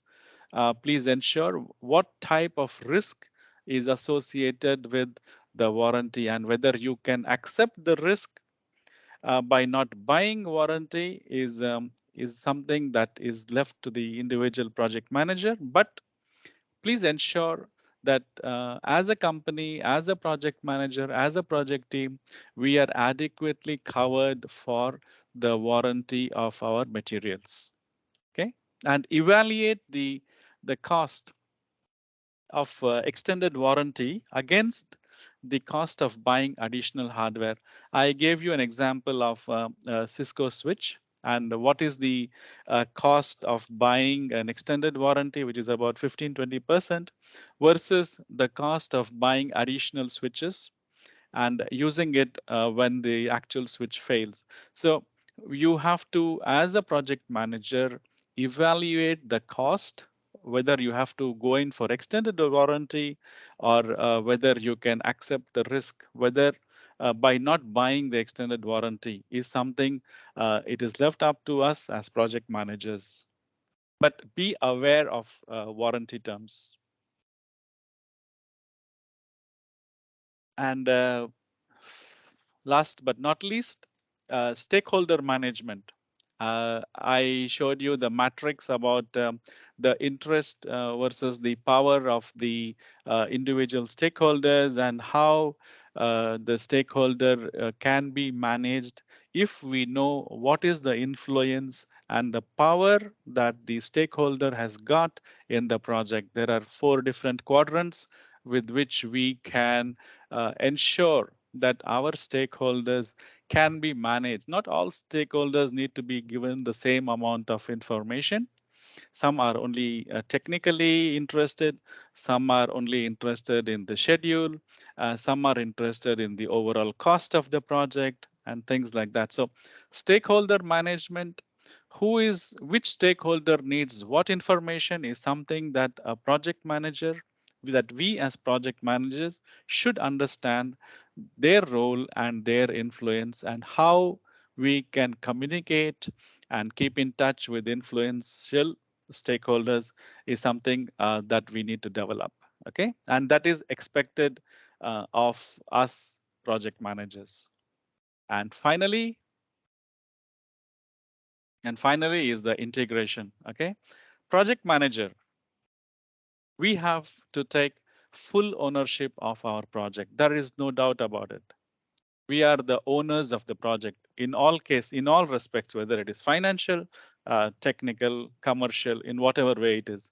We as project managers have to take complete ownership of our projects, and we have to change, develop our mindset in such a way that we have to treat the project as if it is our own baby.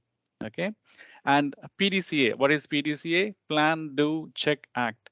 It is a continuous improvement cycle for our day-to-day activities. Okay, uh, the takeaway from this is we have as project managers to take full ownership of our projects and treat it like it's our own baby. So these are all the expectations of us, of we project managers, that we have to do during the normal course of a project. And then there is one topic that I want to take up before I close this session, and that is gold plating. Now, I wish to ask project managers, how many of you have seen or have understood what gold plating is? Anybody here? Do you know what is gold plating?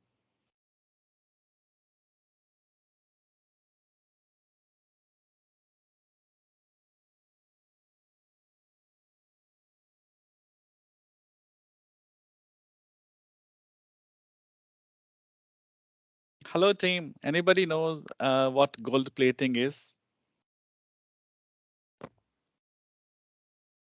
That's right. Jeremy says doing extra without charging to customer. It's an interesting thing. Thanks, Jeremy. Anybody else know what gold plating is?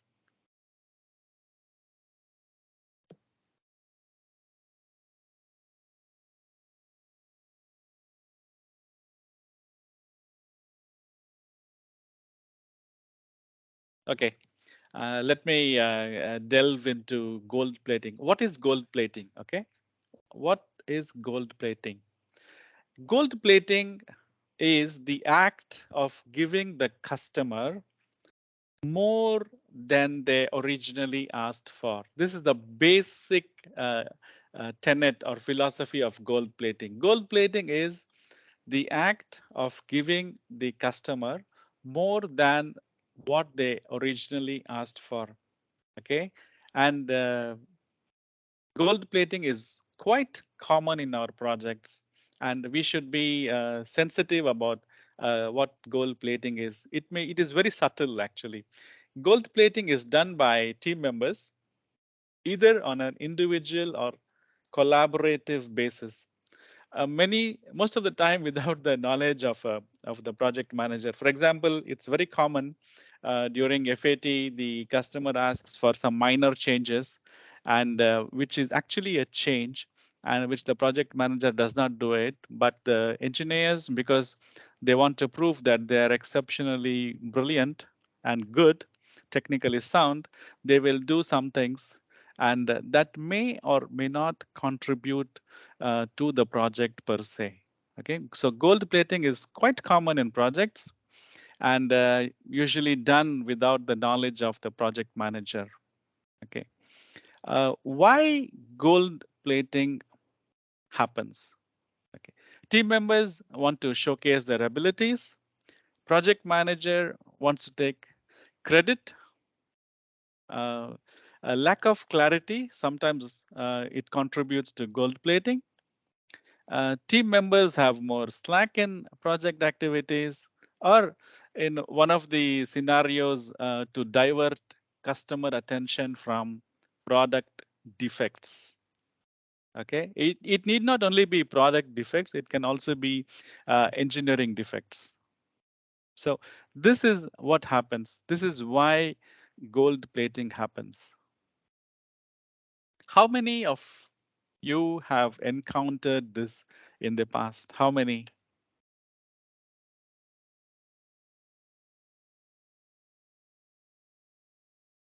How many of you have encountered this, done it, and then repented? How many of you have felt that we should not have done this in the project? Anybody?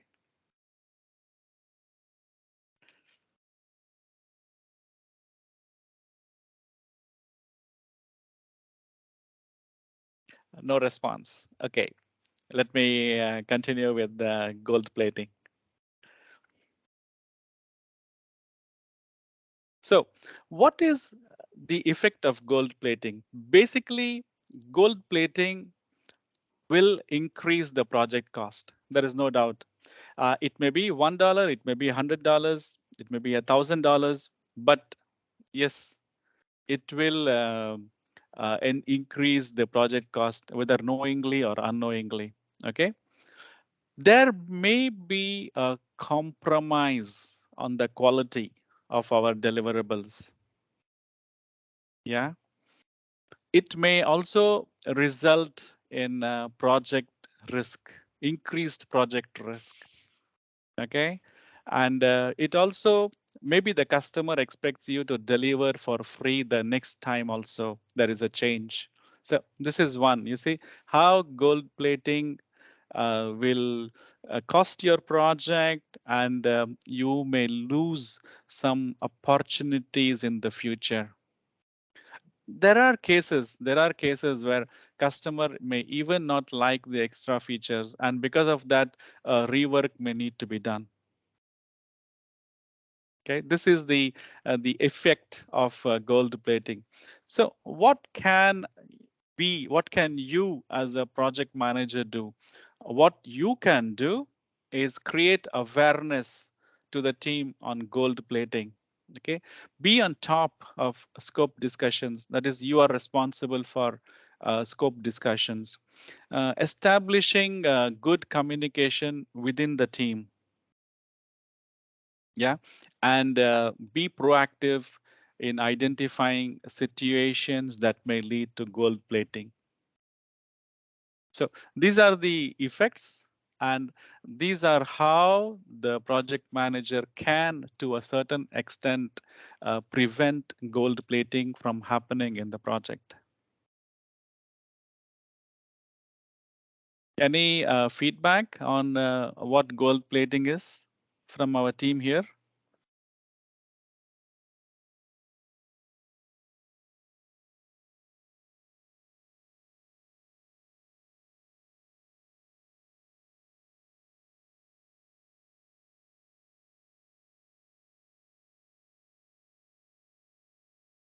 Halo Pak Satis, good afternoon Pak. Yes, yes, tell me. Pak, I type in chat Pak. Actually, I have experience in my project Pak previously, Mm-hmm. but Mm-hmm. I was as lead PE. Mm-hmm. And one of the third party item, let's say the search arrestor, Mm-hmm. if I'm using the proposals one, the Mm-hmm. size of the cabinet will be impacted rather than I use the other one but higher cost. But even the total cost is still under the what do you mean the project costing of this resale item. So what if these five points start from the project cost up to the extra feature, but not effective Pak, based on the original scope. If in my opinion, Erickson, if it is not leading to an extra cost, okay, and by changing the material type or the material spec, you are able to save money for the project. then I think you can take the risk of doing it. Should not be a problem.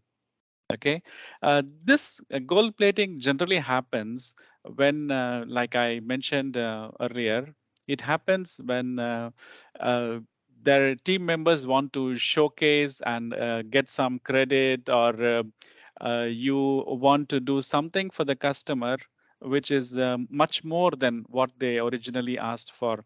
But in your case, your situation, it is not exactly like that, correct?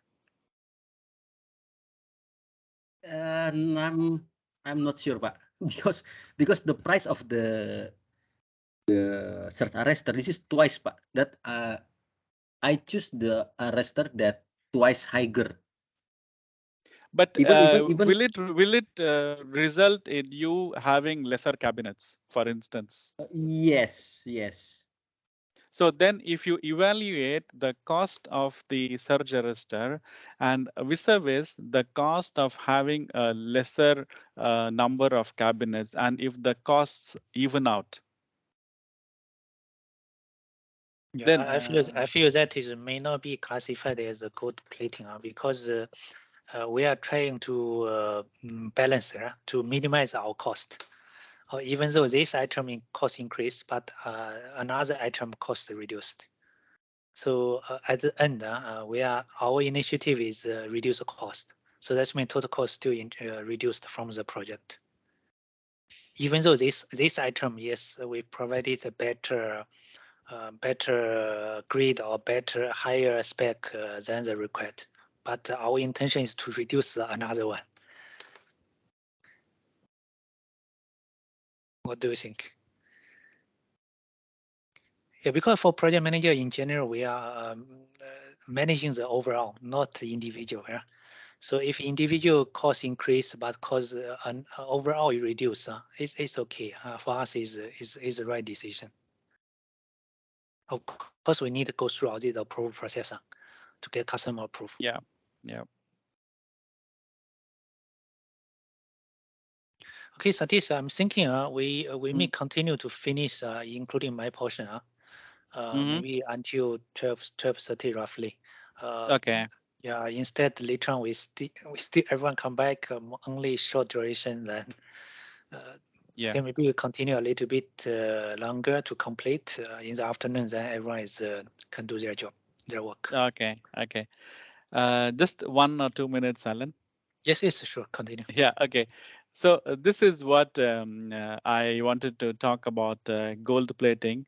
Uh, just be aware that gold plating is something that may happen without your knowledge, and it may compromise with so many other things that will or may result in rework or scrap of the existing work. Okay, so gold plating is not always good for us, for you as the project manager. Okay, like I said, customer may not like the extra features, and in that case, you are forced to revert back to whatever you are originally contracted to do. So, with this, I will conclude on gold plating. It is quite interesting. If you have the time and if you have the patience and if you're interested, there are a lot of materials available online on what exactly is gold plating and how you can, reduce gold plating and things like that. As we come to the end of the session, there are a couple of things that I wish to highlight to you. The first thing is the deliverables, which are in the ICP portal, the Industry Collaboration Portal. I hope that most of you have seen this portal, and if not, please go to this link, look at what are the documents available, look at what the templates are available. I think most of the templates will provide you with the starting point to get your job done smoothly and effectively. For those who are not PMP certified, you will not be aware of this PMBOK handbook. However, if you are PMP certified, you have resources that you can use for smooth and successful execution of your project. Also, I urge all most of the people who are not PMP certified to become PMP certified. And if you specifically want to know how to go about doing this, please drop me an email. I have got some tons of materials on how you can be PMP certified, and also I've got some materials that you can practice on and become a PMI certified professional. Okay, and also for us project managers, there is tons of materials available on the internet for helping us to do executing the projects smoothly and in a better manner. Basically, we need to change our attitude, our mindset, and ensure that we bring value to the table. Okay, it is not only delivering projects, it is also delivering projects and bringing value to the company. Okay, what I wish to wrap up with is this particular slide, that what we have achieved. We have achieved a course introduction. We have seen the different phases of project management. We know what is expected of us, what we need to do. We know our roles and responsibilities during the project execution phase. And finally, a little bit better understanding of what is gold plating. Okay. With this, I come to the end of the session. If there is any questions that you would like to ask, either in the chat box or by dropping an email, you're most welcome. And with this, I hand over to Alan to discuss on the dashboard and the costing tool. Alan. Yeah, okay. Thank you, Satish, for the 1.5 day. Keep talking. Okay, so I think for the last portion, supposed to be in the afternoon, I think since it's a short duration for my side, I think it's better we continue. For some countries, now it's already lunchtime, but maybe another half an hour roughly. So I will touch about two portions. One is the PM dashboard, one is the costing tools. So I will explain those two portions. So can you see my screen? Yeah. Okay, for project management dashboard, based on our monitoring, looks like a lot of project manager never access to this PM dashboard. In fact, PM dashboard will have the overall project information for all the project you managed will be in the PM project management dashboard. So not only RHQ, globally, they are also monitoring the usage from each region. Unfortunately, for YE group, our usage rate is not high. So, and also some project managers, the information not updated to the PM dashboard. So that's why today I take this opportunity to update everyone what shall be done by the project manager to keep the PM dashboard complete. So anyhow, the standard template, Satish already emphasized a few times in this ICP. So in this ICP, all the template are available. This template is a global template. That's why we encourage all of you to, if you did not start to use yet, please start to use. Since this will be a global template and it later on will be in the project management system. So at this moment, we have a file template, which is linked to the PM dashboard. So this file template is in the Excel format. First one is risk register. In general, all the project we need to have a risk register. So once you have the risk register, there is a default folder. Then you can put. Okay, I will explain that one later. Second one is the project S-curve. So if you have this one, then of course this we do not expect for our project. We only expect this one for bigger project. For example, more than 500 key, project. Then we may need to have this document. Then the project performance report, this is what we mentioned is monthly the project management report. So support for the big project, we also need the project manager to prepare this one. So once you prepare all these document, so there is a folder.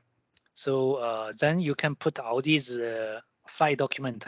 Currently we have risk register, the S curve, and the project performance report. So another one, of course, is action register and SHE. So if these two is depends whether you want put or not. But at this moment, we have the program already implemented.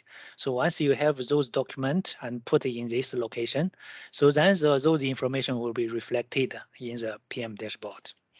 So let me show you the folder. So this folder I'm showing, this is a common folder. This link is available here. Later I will also share this one. I saw this should be available from your side already because we already deployed this system since 2019. So this is the folder structure. In fact, the navigation guideline also available here. Once you come to here, you can based on this navigation guideline to access the PM dashboard. So for those risk register or these files, if you come in, if you see here, there will be a YE. Then under YE, we have other companies here. For example, I come to Singapore. So in Singapore, once you come to your country, all the project manager will be listed. So of course, for the project manager, you may only see your own name. For example, I come to any project manager in Singapore. So then under the project manager, you have those five folder name. This is what I mentioned.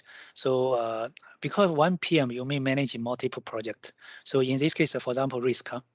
So you come to your name and under risk portion, you put all your project you managed, your risk table. This is global template you put here.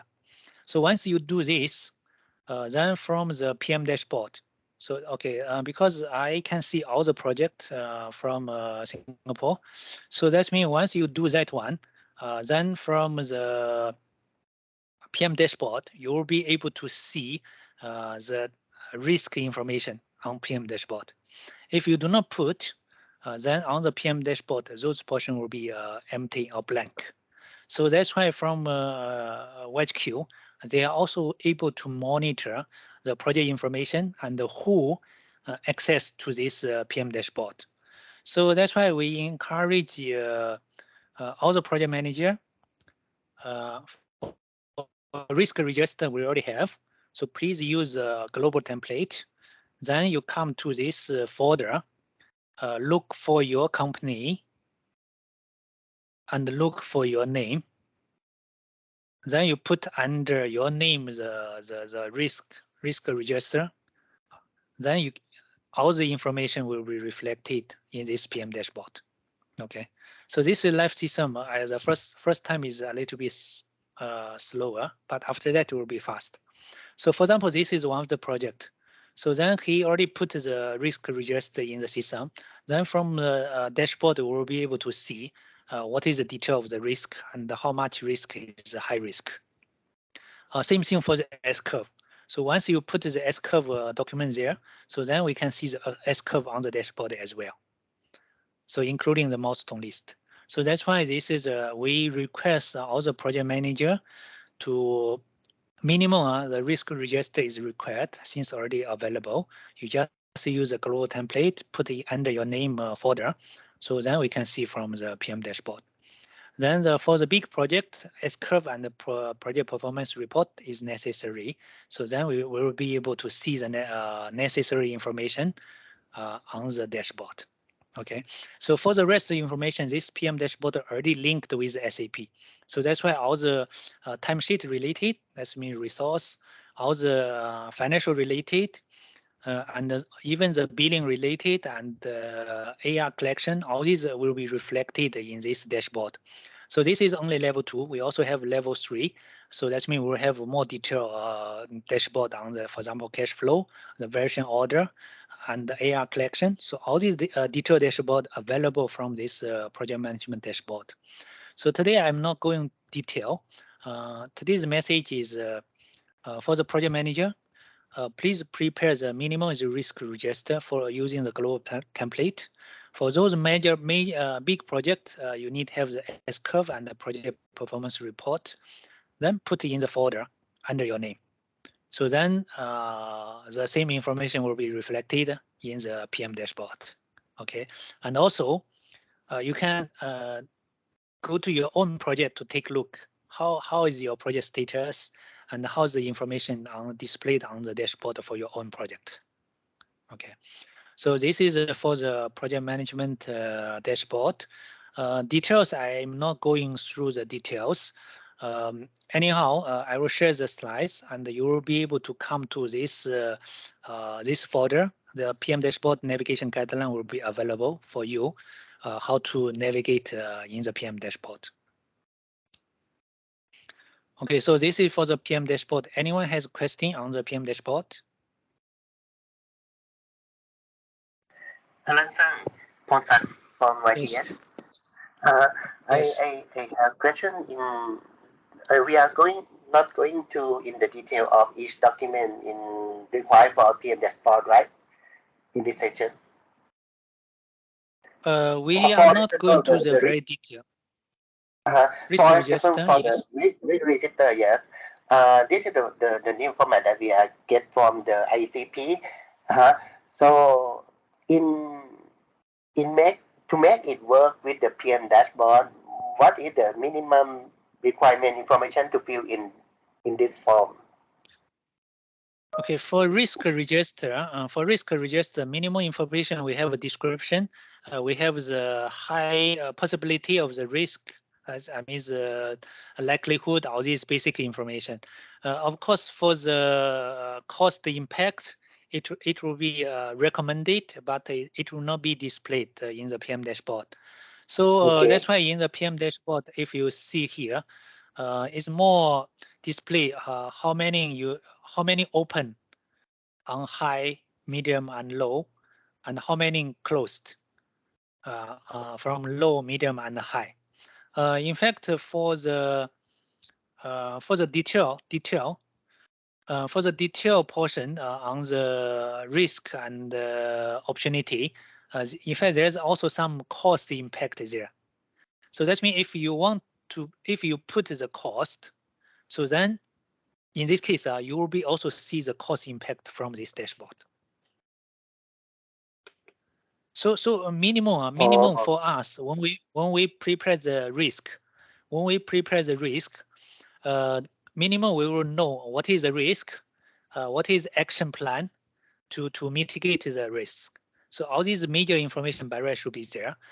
Then the cost impact for major one definitely we want to have, especially those high risk. So for this project, if you see here at this moment we don't have the cost value. So if you have, so then those value will be displayed here also. Okay, so this is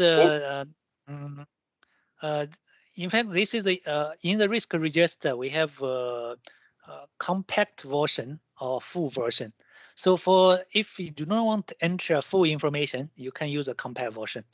So that means the minimum information is required. If you have detailed information, then you can put the full version. So I think for YTH, if you have a particular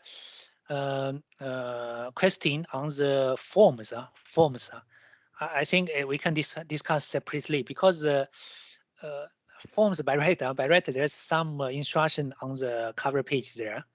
So instruction already is there. So I don't want to repeat in this big section. So if you read the instruction, roughly you should understand. But if you still have questions, no problem. We can separately to talk. Okay, thank you very much. Anyhow, I emphasize many times we are going to have a project management system. Once we have the system, all the risk information will be entered in system instead of this Excel sheet. Anyhow, the information is same information. Okay, so for PM dashboard, any more question?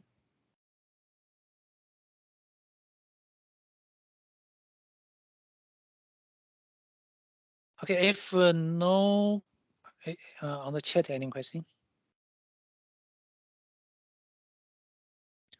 Okay, if no further question on the PM dashboard, I will go to the next portion. Is we call costing planning tool. This is for the monthly update. This is a this one I already shared with most of the countries engineering head. I'm not sure all the, I believe not all the PM using that. I think maybe only the new project or big project. Maybe you start using this tool.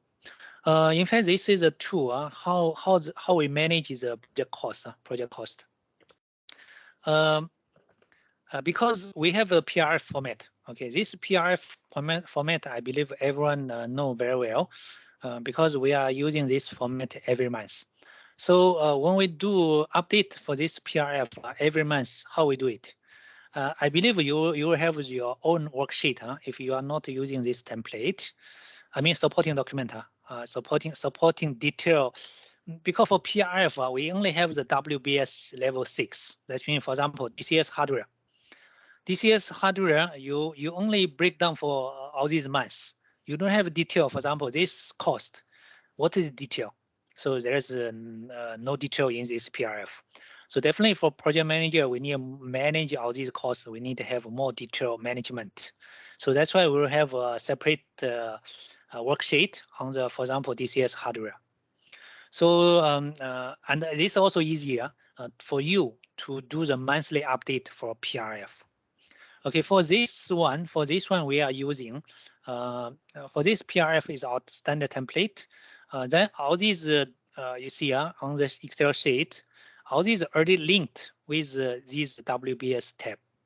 So that means I work as a project manager. I only need a plan based on the WBS. What will be our cost planning based on the months? So then subsequent, when we update PRF, we just come to each WBS to update accordingly. So then this PRF will be automatic updated. So then you can send this version PRF to the RP or upload to SAP directly. So let me explain a little bit more detail. When we plan the cost, at this moment we plan based on the WBS because in PRF or budget sheet we based on the WBS. So in principle for the hardware portion, for example, DCS hardware, anyhow this template inside the component is quite complex because this is a very big project. Of course, for your project may not have so much information. Anyhow, this is just an example for your information. So when we plan the cost, so for example, for this project, I have so much DCS hardware. So in fact, at the beginning portion, we also have the procurement plan. That means for each item, this is based on our BOM, how much is required. Then procurement plan will be based on the requirement data. What will be the required PR date and the PO date. So then as a meantime, I also put the PO value here, so easier to compare. So this is not the important one for this, but major one is for cost planning. For example, for the first item, this is for Yokohama hardware. For the first item, I have this cost. Then I need a breakdown. I need based on the our plan, based on the plan, in which months I will buy these items. So for example, this one I will buy in this month. Not bad. This item will come in this month. So then I will forecast this cost in this month. So this is at beginning when we do the budget. Then during the monthly update, maybe there will be the dynamic schedule change, so or scope change. So for example, at the beginning, I plan this one to come in month 7, but later on due to the schedule delay, so delay 2 months, for example. So in this case, project manager, once the schedule delay confirmed, then you need to move this cost from month 7 to month 9. Maybe this small, I put a bigger. So this is our update. This is a project manager. Project manager is the responsibility to make the more accurate cost forecast. So PRF forecast accuracy is always a question mark in outside, because when we do the budgeting for every FY, we found that we use the PRF data from each country. There is a very big difference. Budgeting and the actual result will be around maybe 30% to 40% difference. So that means our PRF forecast accuracy is still not so accurate. It's very big gap. So that's why we request the project manager working on the PRF cost forecast more accurate. Only on every project your forecast is accurate, then the total the country forecast will be more accurate. So that's why when your cost planning there is a change, please change accordingly in your PRF. That means, for example, this one DCS hardware, I will change here. Same thing. On the monthly basis, I put back. I forecast I beginning in month 7, this cost will come in. But later on, there's a partial delivery, for example. So in this month 7, only deliver partial, for example, 10,000. So another 18,000 will be coming in next month. So then for project manager, in month 7, you also need to reflect this actual. For example, this month 7, we can because we have the GP report. So project manager can go to the GP report to check. Oh, this item only come in partially, only 10,000 come in. So in this case, by right, you also need to come here to update in this month. This suppose we are in this month, so then you need to update the actual cost 10,000. There's another 18,000 you need delay to next month. So in this case, we will have the more accurate the PR forecast. So this is for the hardware portion. So same thing for this is for DCS hardware. Same thing for buyout as well. So for buyout items, same thing is same format. Same format. You have all these planning in place. So in which month you're supposed to receive the material. So then based on this your forecast. Like some items you may break down for multiple delivery, same thing. So if your delivery schedule change, please also update this forecast. If you in the particular month you only receive partially, or you did not or delay, for example, the vendor told you the material will come in this month, but actually it come in next month. In this case, you also need to revise this cost forecast from current month to next month. Sometimes it's the reverse. So the material come in earlier. For example, as forecast in next month come in, but actually it's coming in this month. So in this case, or you also need to bring forward the cost from next month to current month. So this is how we can make the cost forecast more accurate. Because SAP there is quite GP report is quite useful. It's a live update in system. So PM can go to the GP report anytime to see what cost coming in for the current month. So then you can update the PRF cost accordingly. In this case, it will be quite accurate. Okay. So this is for hardware portion. Same thing for the engineering portion. For example, this engineering portion. At beginning, we will have the planning of our engineering resource. Of course, if you use GDC, they may bill you based on the milestone basis. So then we can forecast GDC cost accordingly. For example, this month 1,000, 100,000, this month 300,000, something like this. This milestone billing is easier to forecast. This is from GDC. Then same time you will have your own resource. So that means you will have your engineers, including the this is for DCS. That means DCS engineer, you will have forecast for resource here. So this is, for example, first month will be 50%, later on 100%. So based on this forecast, then you have, of course, for your country, you have the rate. So the cost will be automatic comes out. Okay. So then based on this, every month you will have a total cost forecast for DCS engineering. So this cost, same with the hardware, is linked to here. For example, DCS engineering is linked to the DCS engineering tab. So that means you only update your resource loading. So then this automatic updated and the PRF will be also updated automatically. So PM job will be all these WBS update, cost detail update. Okay, so this is for one for hardware, one for engineering portion. Of course, we also have other cost. We park at the project management portion, like staging costs, packing costs, all these other costs. So then you can put here. So then based on this for cost forecast, again, automatically for project management, each month, what is the total cost? So all these will be linked to the PRF. Okay, so that's why for project manager, if we have this tool available and everyone using the same tool, so you just manage the first time budget, you need plan once. Then monthly, you just based on the actual to monitor and revise. So in this case, it's very the forecast, cost forecast will be quite accurate in PRF. So if each project is accurate, then the total country will be quite accurate on the cost planning forecast.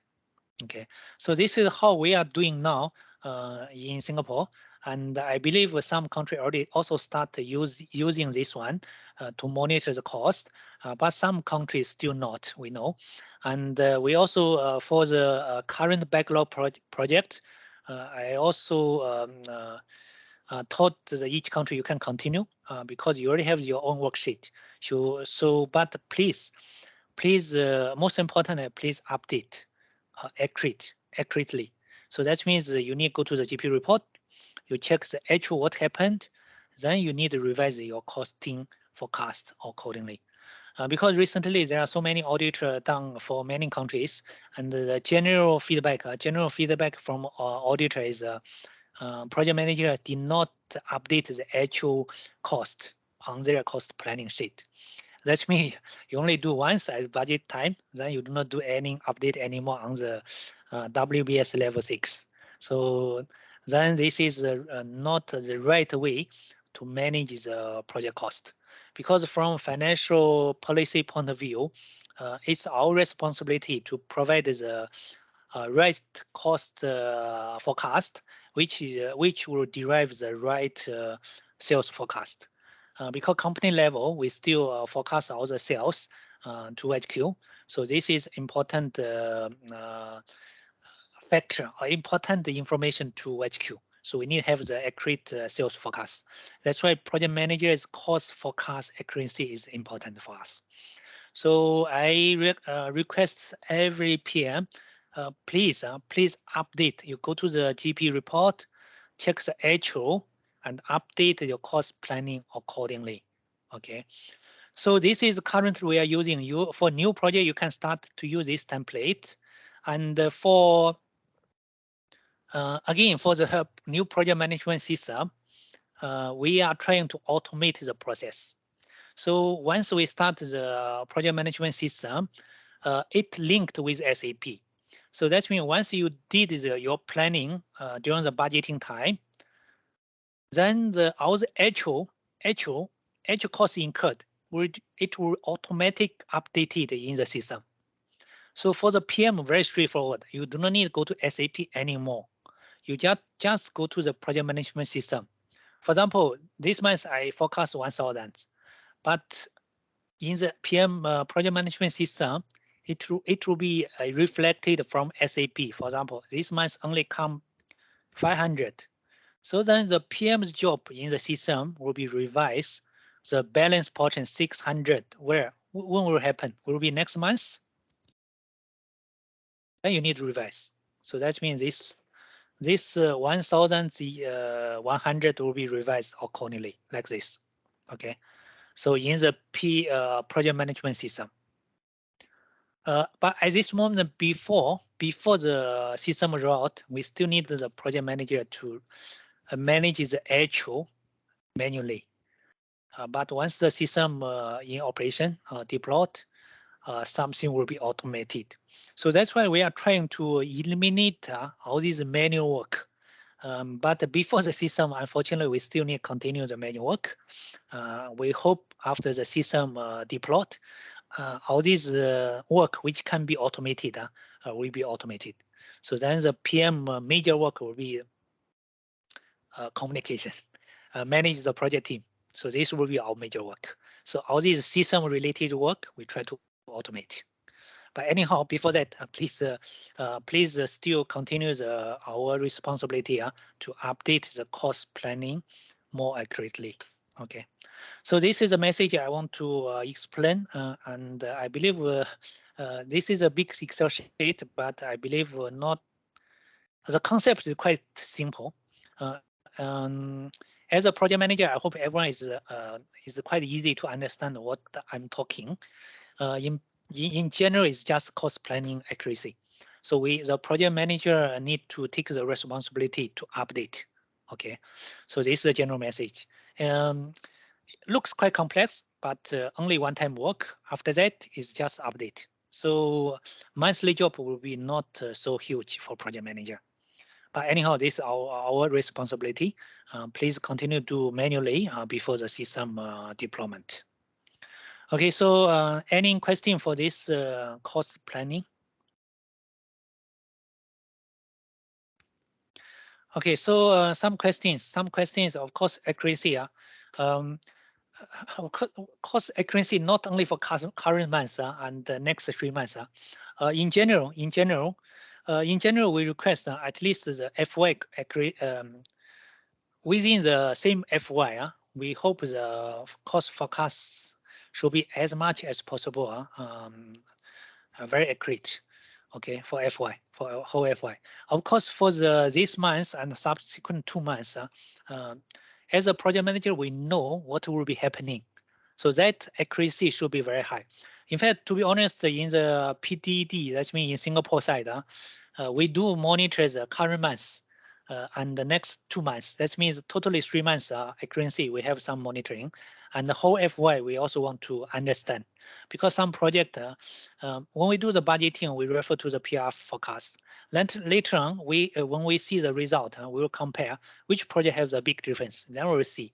Of course, some project we know the huge project delay or schedule extension. So that one we understand. But we, in general, we hope the first 3 months the accuracy will be very high. For example, 95+%. Then for the whole FY, also accuracy we hope at least within the 85 to 90%. Okay, so this is a expectation. With this accuracy, we can have a better result or forecast to management. So any other question? Alan Sang from YTH. Yes. I understand the concept for the planning cost by the tools, but I need the instruction how we link this one, meaning that how we use this file to upload to YTS and what we are going to do, the one that we download PIF file from YTS to apply in this tool. That is what I still doesn't know it. Okay, I understand. Okay, I understand your question. Okay, so okay, for example, this project on the screen, monthly we do the update for all these WBS. Correct? Once this was updated, if you see the PRF, in fact this one, okay, you ignore the data. This is quite old project. So once you finish the update, so that means all these, for example, this is the current month. This is current month. We are in this month at this moment. So once you finish all the update, so that means all these data will be updated already. So to make the work simplified, because all the past months are already accurate, is already accurate. So what you need to do, because this current month, remember this current month, when in our current month PRF recall, the first column always current month, correct? So what you need to do, you just copy this one, okay? Copy this one to your current month PRF. You understand? Maybe Yes. let me open one PRF. However, we should copy from that tool to the actual download one from PIF, right? Yes, you are correct. Okay, let me show you. It's quite simple, quite simple. Because okay, because this is our master file. Okay? Master file because also content. Once the project start, you will content past months as well. Okay, past months we do not care anymore. So because in the new PRF, okay, this is a new PRF. I just take one project. So this is a new PRF. This month one. This month one is current month. So what once you finish the update for all these WBS, what this current month? Remember this current month. So then you just need copy this green portion. Sorry, you just need copy this green portion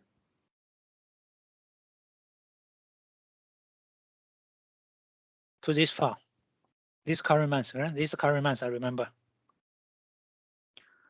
So then this PRF will be automatic updated, because in the PRF, what you need to do is only update the green portion.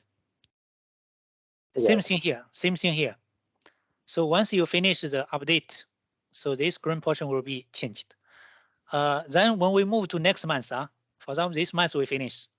Next month, then this month already become past. Already become past. So we do not care anymore. So then we can change it to this to white. So next month again, same thing. You update all the WBS.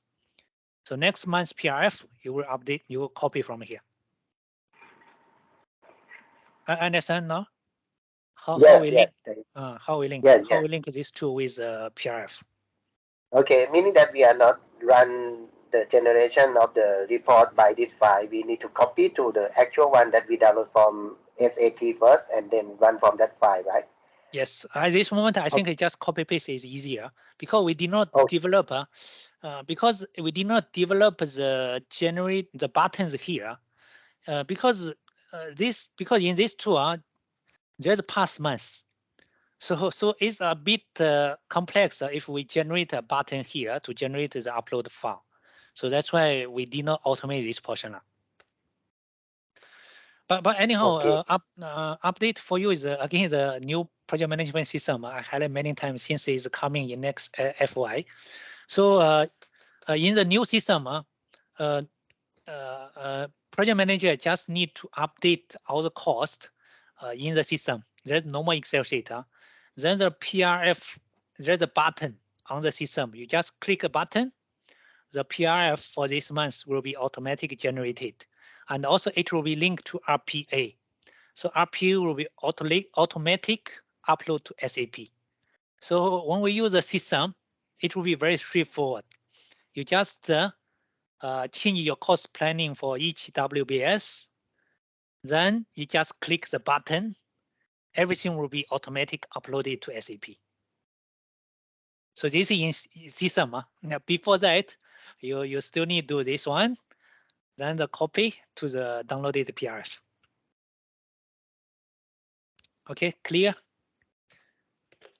Very clear, thank you. Okay, so any more question?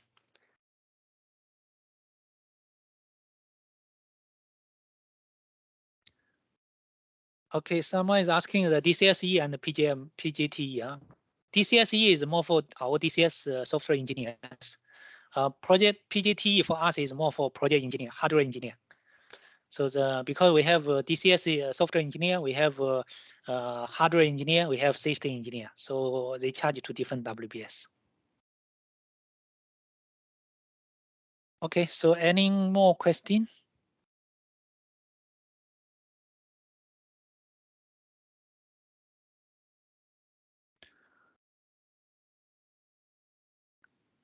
Okay, so if no more question, I think we already we spent 1.5 day for the overall the generic and Yokoga project management context explanation from Satish and some update from my side. So we hope this section you will get something. I hope you got something. You got something from this section. Of course, project management is a continuous process, and if you have any question, we are always here to support you. Because why we organize this training section is because we hear some new EPMs and some refresh is necessary. So in fact, in the past we do have some similar section only for particular countries, but this time we organize for all the countries here. So again, in future, if you have particular topic we want talk, again we can organize. In fact, last time I also I believe a lot of you also attended budgeting and PRF management last time. I think 2 months ago. I also arranged this section to share with project manager and also finance department. So similar in future, if any topic I think is important for us, we can organize a similar session to equalize in our YE group project management team. Okay. So anyone has some more question before we close this section? Or Satish and Kabin, anything to add on? Yeah, Satish here, Alan. Basically, I want to thank all the participants. I only wish that we could have met in face to face. Our emotions and our expressions we could have expressed in a better manner. Probably we could have had more interactions if we had a face to face. However, given the situation and the circumstances, possibly this was the only way that we could have this session, I believe. However, I wish to thank you for all your responses. I wish to thank you for your participation. And as Alan mentioned, anything that you feel is required in the coming months to do your job in a more effective manner, please send a mail, if not to me, to Alan, and I'm sure we can be in touch in the future as well. Thank you so much to all project managers, and hope you have a lovely project management days ahead of you. Okay, thank you so much.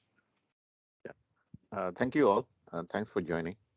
And I hope this was a session which will you have seen the benefits of it. For some, definitely a refresher course. And feel free to let us know if any point of time you have questions. You can drop in an email, or if you want a particular topic, yeah, please let us know. So thanks all once again, and thank you Satish and Alan for the presentations. So yeah, we'll conclude the meeting then. Thank you. Okay, Thank thank you. you everyone. Take care. Thank you, everybody. You for the sharing. Thank you. Yes, sure. We will share all the slides and template. Anyhow, template you can download from ICP. Yeah. Thank you, Pak Satis. Bye. Thank you very much, everybody.